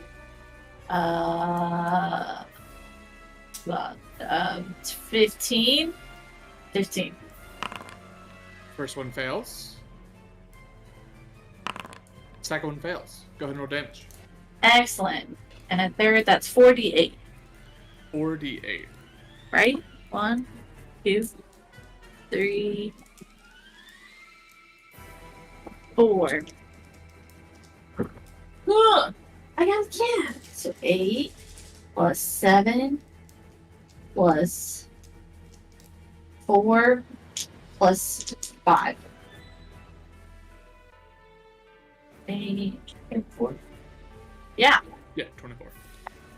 makes All right. sense. The one that was holding on to the echo, and the echo gets squashed under the intense increase of gravity. The one that's barely pulling itself out is then squashed down as the gravity just pushes downward on it, preventing it from like fully getting out of the hole at the current moment. Sorry, Killian. Damn it. All right. Not optimal. I don't like the way that you're moving that around there, Aiden. But it is your turn. Yo, what? Wait, don't I still get a bonus action? Yes. Yes. Is turning into starry form? That's a bonus action, right? What did she say? I don't remember. I don't remember either. You would think I would know that. I'm looking for it. Opening stars. I wrote this forever ago, so. Why don't you pull it up on your character sheet? That's Yo, I heard what I'm D&D doing. Beyond is actually really useful for that. Yo, Um, D&D Yeah, Beyond, guys. Talk I about heard it. just looking at your character in the Forge is pretty useful too. Yo, true. I'm looking. We're trying to get sponsorships with D&D Beyond though, so dndbeyond.com, guys. Are we? Oh, I Are don't we? know. I mean, who knows, right? I'll be right back. Starry I need to form use the restroom. Is what you're thinking of is still the druid Yeah, thing. yeah, That's yeah. not- so Orbiting stars is a bonus action. yeah. And I have one star now that I've done this. Because you did 20 spell. Yeah. I don't think it. No, I it mean, doesn't do it anything yet. doesn't have anything as bonus action. It does. Orbiting stars is a bonus action, but it doesn't do what I want it to do yet. Not till I'm Yeah. higher level. Okay, so I'm done. But I thought that I was. It's fine. Alright, we're gonna move here. Sorry, husband. Uh huh. And then I'm going to You look so fucking happy right now. cast Spike Growth. Okay. And then this time I will try to shove this guy This one here. 5 feet. Yeah, 5 feet to the right. So that's a strength saving throw DC 15. Strength saving throw. -1. Jesus. Good God. So he takes damage because he moved in the spike growth, right? Yeah. Yes. Oh, for sure. Yeah. Push it to the right. Yes. So Further away from you it. shove it. Actually, towards you or away from you. So it would be this way. Sure. It still takes damage. That's Oh, yeah. 2d4. So go ahead and roll 2d4 points of damage. That is 4. Alright, so it takes 4 points of damage as it just gets eviscerated by some of the spikes around it. You just sort of reach out. You cast Spike Growth. What does Spike Growth look like? So as I cast Spike Growth, just for a brief second before it kind of fades away, you'll see like the flames kind of come up out of the ground and start to burn it, and it almost looks like the ground turns into like small shards of glass from the heat before that image kind of fades away. as those shards of glass materialize and then just fade into the ground, you use your bonus action, you reach out and you just pull it towards you, and you hear the nasty ripping noises as it gets just telekinetically pulled in your general direction. That is your turn, I believe, unless you want to move, but I don't know if you do. Nope, I moved first Sure. intentionally.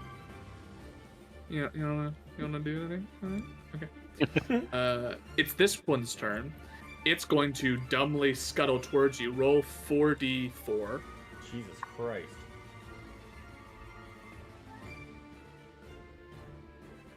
It's another 10 points of damage. Holy hell. Damage. And your AC is 18, right? It should be 19. Foundry doesn't add in the one from Revenant Blade Feet. Ah, okay. So, in that case, for 19, it's gonna try. It's not gonna do well. It's gonna try. That is a... Nope. Took forever to load. Yeah, your music cut off too. Yeah, I think it's my internet dying, probably, from all the crap I'm making it do. Wow. Whole lot of nothing. This is going great It- for Caleb. Yeah. It rushes forward and tries to do that same thing. As it sort of crawls along the ground, the underbelly gets ripped open by these shards of glass and does not land a blow. We go to Kenji. How much do you weigh? I'm going to. I found my spirit animal. We're currently playing, but while we're doing this, I'm so excited that I'll dance around. Oh, who just left? I'm trying to get the thing to work, the Oh, right. music.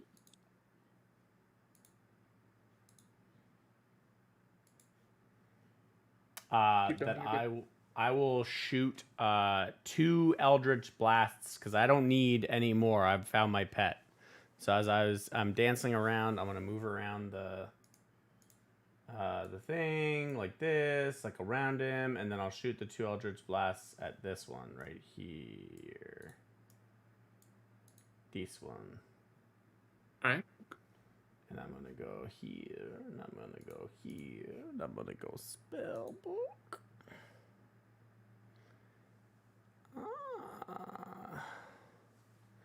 And then I'm using while I'm doing this, be like, "You're so beautiful. Where did you come from?" In like all my languages. Okay. Me. So I rolled 2 of them. Okay, cool. That's an 18 and a 14 plus things. All of them spawned in or ahead of me too. I can't. Oh, these are plus 8. Yeah, so an 18 and a 14. So 26 and 24 to hit. For sure, yes. 26 and 24, definitely hit. Okay, so that's 90. I'm using I'm D100 dice because I don't have a D10. So that's a 9 plus 5 for 14. And this one's 20, so 7. So that's 14 plus 7, 21 points of Got it. damage to the thing.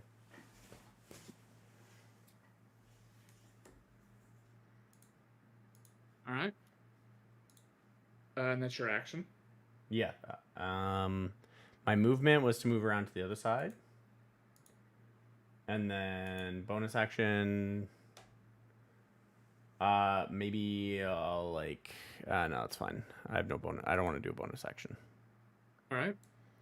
We go to Killian.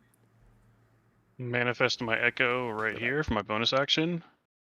Then 1, 2, 3, 4, 5, 6. That's still within 30 feet. Yeah. I will go ahead and attack through my echo at the one that is adjacent to him Okay. with my maul. I'll go ahead and take it and just try to just bat it down into the ground where it's been gravitied into. Playing whack-a-mole, yeah. Yep, natural 20. Fuck yeah. Doing no damage. Oh, So 2d6 plus 5, so 4d6 plus 5.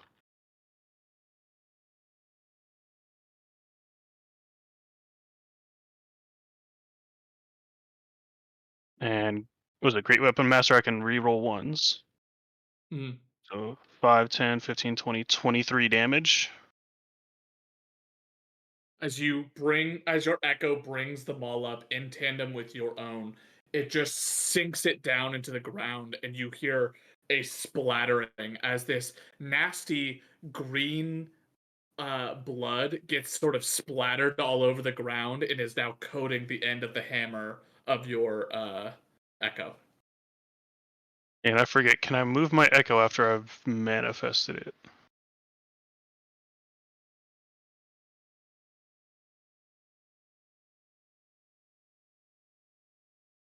Yeah, it looks like I can move them, right?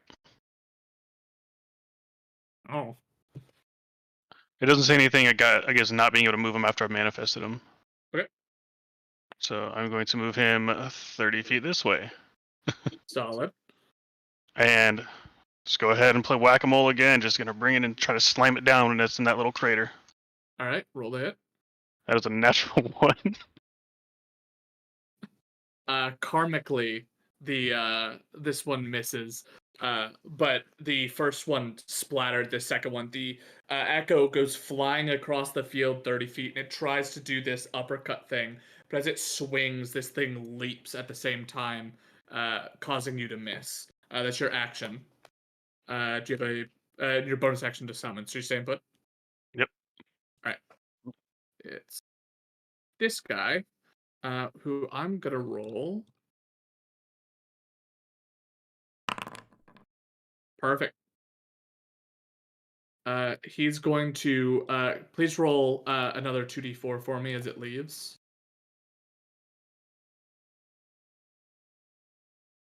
That one already has 21 damage apparently on it. Yep. Wild.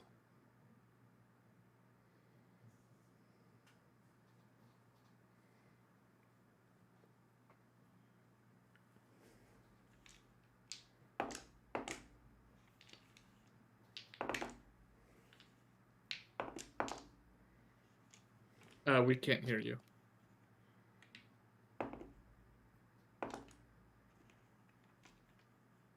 Yeah. No. Oh, sorry. Yeah. I was explaining something to Brittany. Is it back to Oh, us? I'm so sorry. No. I need the 2d4 for Oh, I'm sorry. Yeah. That's a 7. 7. Got it. Apologies. 7. You're good. And we're gonna show what these are supposed to be doing, which they haven't been doing. These guys get pack tactics. So since you got 2 on you, Kenji, these are with advantage. Yes. 14 misses. Attack advantage 15. Yes. There we go. Oh, There no. we go. Bound As to it happen. claws into you for 8 and attack advantage Oh, Damn it. for another 8. So as it this one comes up on you after you blast it. It scuttles out of this glass area and scrapes a little bit more, but gets in towards you. The bite misses in one of the claws, but the second claw lashes you across the side, and then the tail whips up and sinks into. You don't technically have any flesh, but it sinks into the the porcelain at where your neck is and tears down a little bit as it tries to take you to the ground with it. Oh, that's that not is nice. That guy's turn. It is So what is that? this 30... one next to your echo. What is that? 32 points of damage? No, that's 16 points of damage. Oh, 16 points. Okay. Yeah, 8 and 8. Oh, perfect. So this one's gonna bite at your echo. Miss. Gonna claw at your echo, and 22 should hit. Yeah. So with this second one, it comes and strikes down, and the echo just sort of fades through, and it scuttles forward unperturbed going towards you to attack with the second one, which misses, and tail. That'll hit. 18. That'll hit. Awesome. So it hits with the tail for 5 points of damage. As it bites and claws at your echo, it fades, scuttles forward. Second claw lands on the ground, but it leaps up and the tail lashes out at you and catches you across the face, causing a scar to run from the temple down to the side of the nose as it just scrapes the side of your face and attempts to latch onto you. I don't like that. You now have the other person right next to Kenji. Your friends aren't very nice.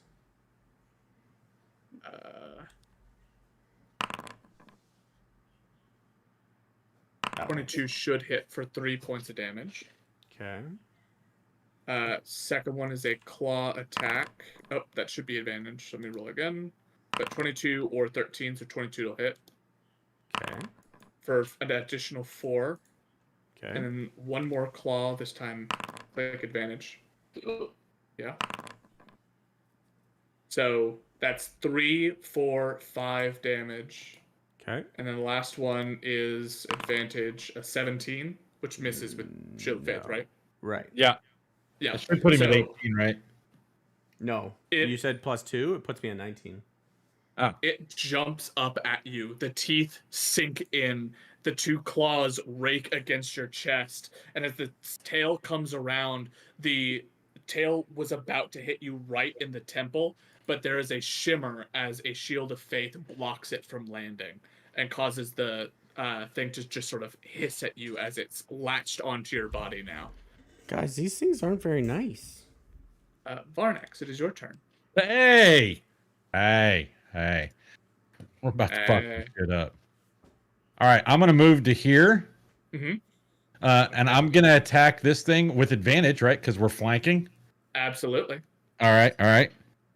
With the katana, two-handed. And I got a 16 to hit. Hits. All right. I am also going to cast Divine Smite Fuck to yeah. add some juice. Jesus. So that's 9, 10, 11, 12. No, that's 17 plus 5. That's 22. 22 points of Awesome. damage. Is it still up? It is still up. Okay. I'm going to attack it again. And I got another 15. Hits. And I will go ahead and do another Divine Smite. 4.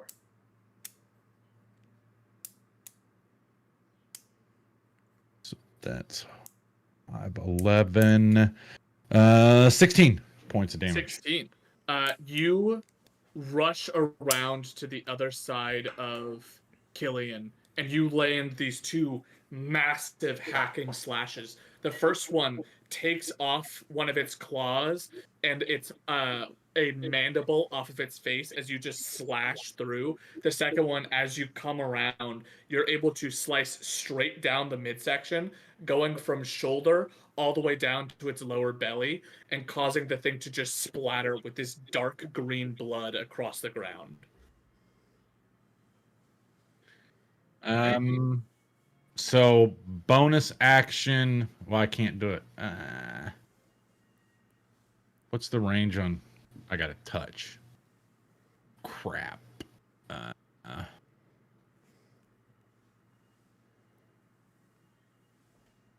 Can't do a cantrip. Bonus action. Like we should divine favor. What's that?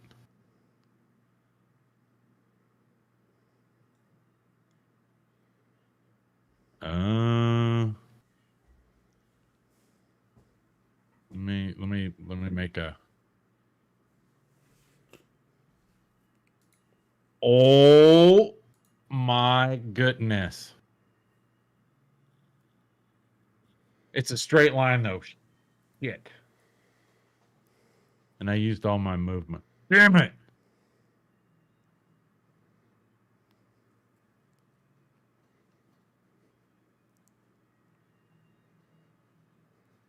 I'm done. Alright. There's not much I can do. Cassandra. I would like to cast Fairy Fire here. All right, that's 2 deck saves.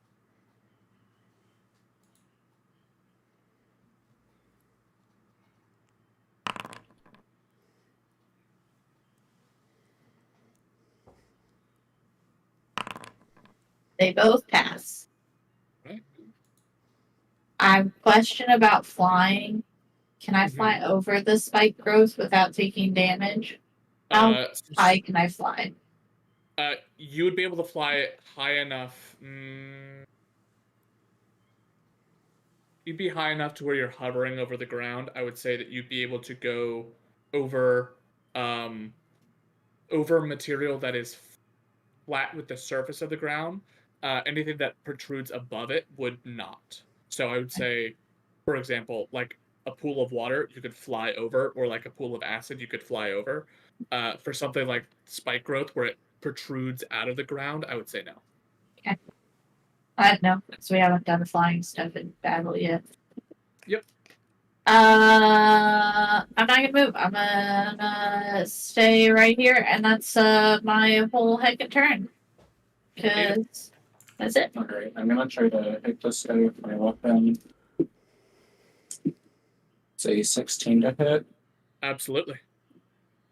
which does 3 plus 5 is 8 damage. 8 damage. Got it. And then I'd like to use Scattered Swarm to attempt to push him 15 feet out. Okay. Jesus. Strength saving throw. All right. Such a bully. That's a fail. Jesus. Oh my god. What is this? So, I love this. So wait a minute. You Horizontally threw in him any into direction. the pit of spikes? Yeah. Okay, so if you Assuming- move in it, you take damage. Is that what I'm hearing? Yes. Yeah. yeah. I In this did, field, every 5 feet is 2d4 worth of damage. So Jesus that's Christ. 64. I did 15. That's pretty awesome. Okay. And Good then job. I Like will- raking it across You just rolled it, and it became a porcupine.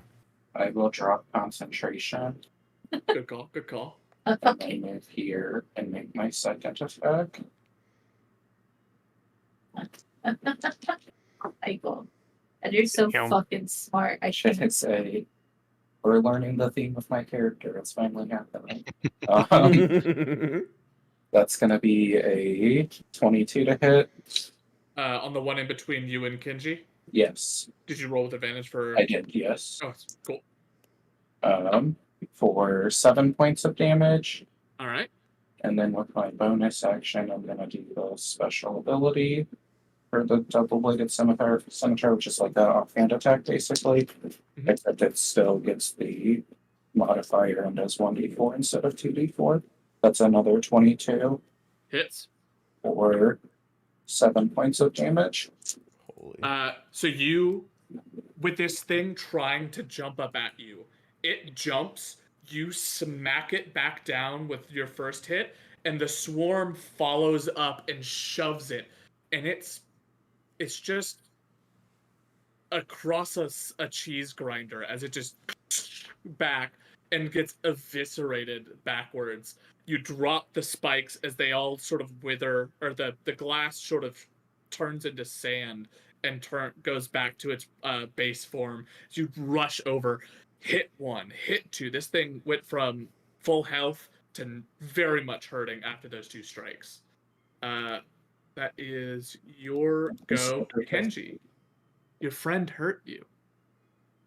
It's really rude. Is it my turn? Yep, it's your turn. We don't like that. Not at all.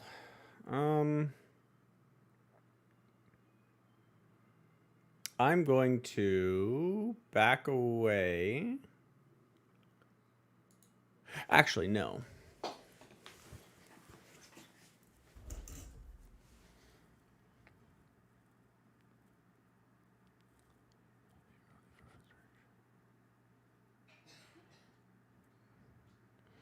Yeah, okay. Okay. I'm really upset that my friends would try and hurt me like that. And so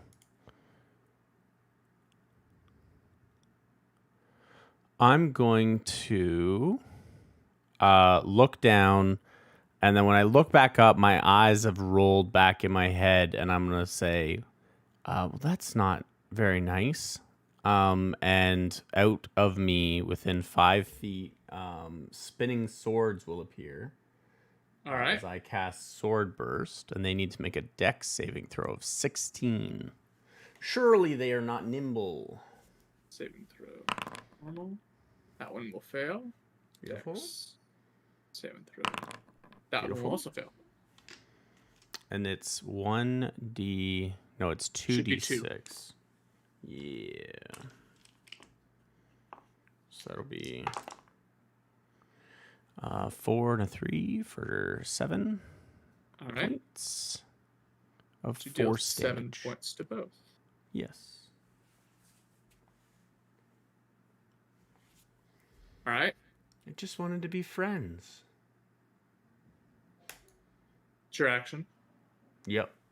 Bonus action, I don't feel like it's worth it to use. And movement, I'm just going to stay flanking for the thing. All right. Killian. All right, I am going to move 30 feet this way, Mm-hmm. and I'm going to dash. So 5, 10, 15, 20, 25. Actually, from the outside, so I don't get the opportunity attack. Okay. Yeah. Get the advantage there, and I'm going to action surge. Fantastic. And so I'm going to come just charging on it. I'm going to just fucking slid, and while this thing is distracted looking at Kenji, just pull the maul all over my head and just slam down on it. All right. Roll a hit. My friends never stood a chance. That is a 25 to hit. Abso-fucking-lutely. Jesus. That is 2d6 plus 5. Reroll 1. Get a 1 again. Oh, let me double check that. I think you have to. If you're re-rolling, I think you have to take the second roll. Well, I was wondering, is it 1 or 1 and 2? 1 and 2. 1 and 2. Okay, because I rolled a 2 on the other one. That's a 3, so 4 plus 5, so 9 points of damage. Okay. It is dead. Yeah, I love that you already put the thing on it. Your modifier was more than its health. I was just letting Gotcha. you roll for funds. Jesus Christ. I love you so much, Caleb. Like it's fine. You just need to hit it. Just poke Yes. it and it dies. I had 5 more feet of movement, I believe, so I want to move here. So manifest- at this, let me move this guy off of you. We'll save this for after. We have 5 minutes left anyway. Manifest Echo, just in case. Why not? My buddy. Holy hell. And I'm going to go ahead and take my extra attack on this one. All right. That is a 11 to hit. 11 just misses. Ooh. Oh, That is all of my economy. We'll jump past the 3 dead ones to get to this guy. He is surrounded by enemies and is going to You lost your attempt phone. to get away from the 3 of you. Oh, All 3 of you, you can make an attack of opportunity as it attempts to burrow into the ground to get free. That's a 14 to hit. 14 hits. Nope. Gee, I might have it. It's another 11. 11 misses. What? I'm sorry, Michael. Do we have advantage, or is he technically? Kenji and Aiden would both have advantage. Yeah. Joke's on you. I do 0 damage. You're Also- 20, Also, 27 to hit. 27 absolutely hits. do it. You need That's to put your phone back. 11 points of damage. 11 points of damage.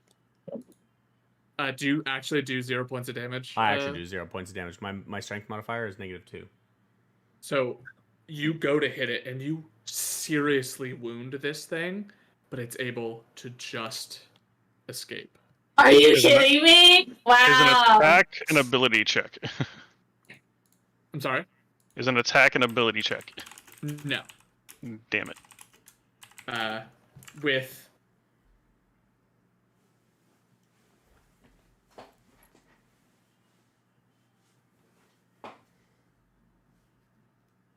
with a grand total of 4 HP, it's able to scuttle its way underground, barely making its way out. Can I ask And you a with that- question? Yes. With Warcaster, am I allowed to use the reaction even though I'm not over there? It did not provoke an opportunity attack from you, so no. Okay, But yeah. if you were in the situation that Kenji was, you could have used a spell instead. Okay. Continue. So sorry. With that, you all come down from this high of adrenaline as these strange creatures have somehow found their way here from some sort of crash. And their green blood now coats your weapons and coats the ground around you. We will go ahead and we'll end session there, as it is 10 o'clock. 11. Ooh. I got to Um, smash something. I did too. We did Yeah, the That murder. was fun. It was Got good. to play whack-a-mole. My big ass hammer. You beat the sword. Well, It's been a minute since I got to swing a sword. It has. It has. If we want to go ahead and sound off real quick. So Before we do that, Yes. I want to vote that there we go. Aiden's use of his spells and combat abilities to roll that thing in the spikes warrants the play of the game tonight. Yeah, that was epic. I like that very, very much. That was really cool. You're so smart, husband. Yeah. Sounds like a very quick consensus. Are we going with Aiden? Yeah. I would like to nominate the anti-VIP of Lady B for killing my goddamn Echo. I said sorry. Take away my economy. Oh, Listen. I killed a dude. It was fine. I was Yeah, I was you're trying to couple get radiance right? off at the very Yeah. beginning. That's what I was trying to do, but I had to be on it, so I couldn't really move. So I didn't want to hurt anybody, but like I know that destroying your echo doesn't hurt you, right? yes, like, it it's not- does. That's It- not cool. It makes me waste a bonus action, and a lot of what my combat is working with my Echo. No, I How do you know? How do you know that. it doesn't do emotional damage? Nah, What? no, What? Emotional damage. no. Okay, are we sounding off? No, wait. But so starting next session, Aiden should have inspiration, right? Yes. Okay. I just want to make sure we got that in. Yes. We were all in. Because that was pretty freaking cool, Michael. What was the AC on these little dudes? 12. Oh, 12 hits. That last attack, the opportunity attack, I missed Did with you an have 11 11 against on? Sentinel.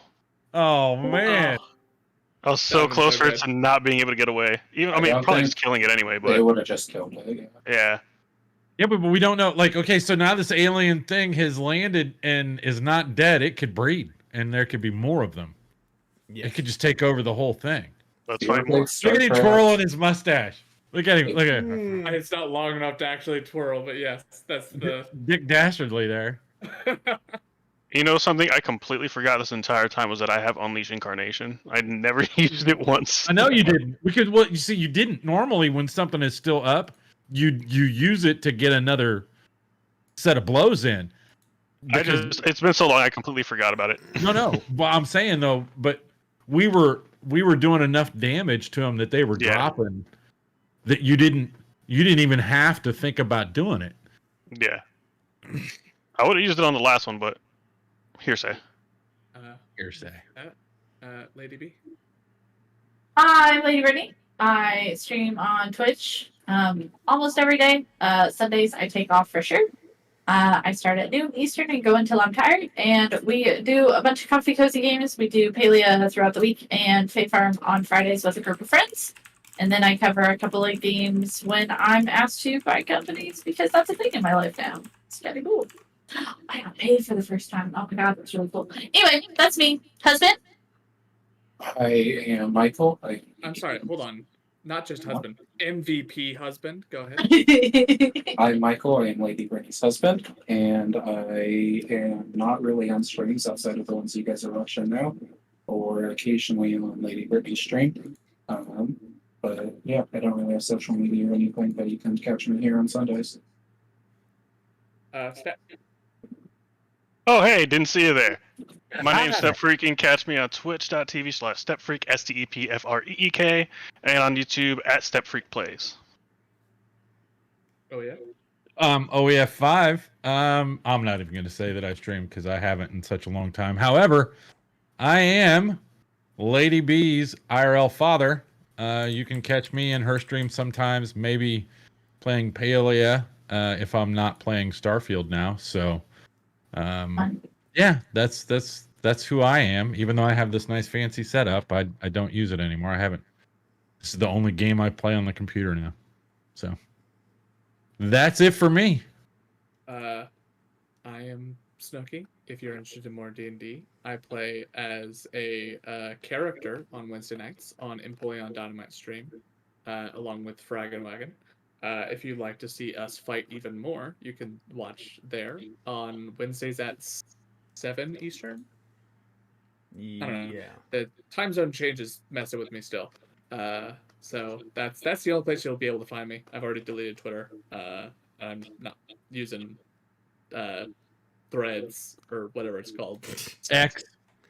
Yeah, I'm not using X. I'm not using Threads. So for LinkedIn? LinkedIn I am on, but that's not for. What about Insta? I have one. Yeah, you You're on TikTok still. He posts his Wednesday go lives on Insta. I for deleted sure. my TikTok actually. Oh, I spent too much time on it. that's fair. That's honestly fair. Like that's You a know- burden to have. Lady B's mom spends a lot of time on TikTok. We spend so much It's, time. it's like this constantly.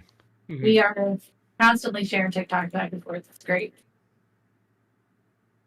Bring on. Me? Yeah. Oh, you can find me on Twitch .tv /Fragmagon or x.com or twitter.com, depending on where you want to go, because it leads you both to the same place. The Fragmagon. And then here every Sundays when we're playing D&D and I'm hassling Snooky. Or Wednesdays on Empoleon Dynamites, because that's always a good time too. So I have a Thanks, guys. question about that before we end. When you guys play on Wednesdays as Yeah. characters, do your characters infight as much as you give each other crap here IRL? No, Um, Vilrus doesn't fight with me as much because he knows that I could murder him in like 3 fell swoops.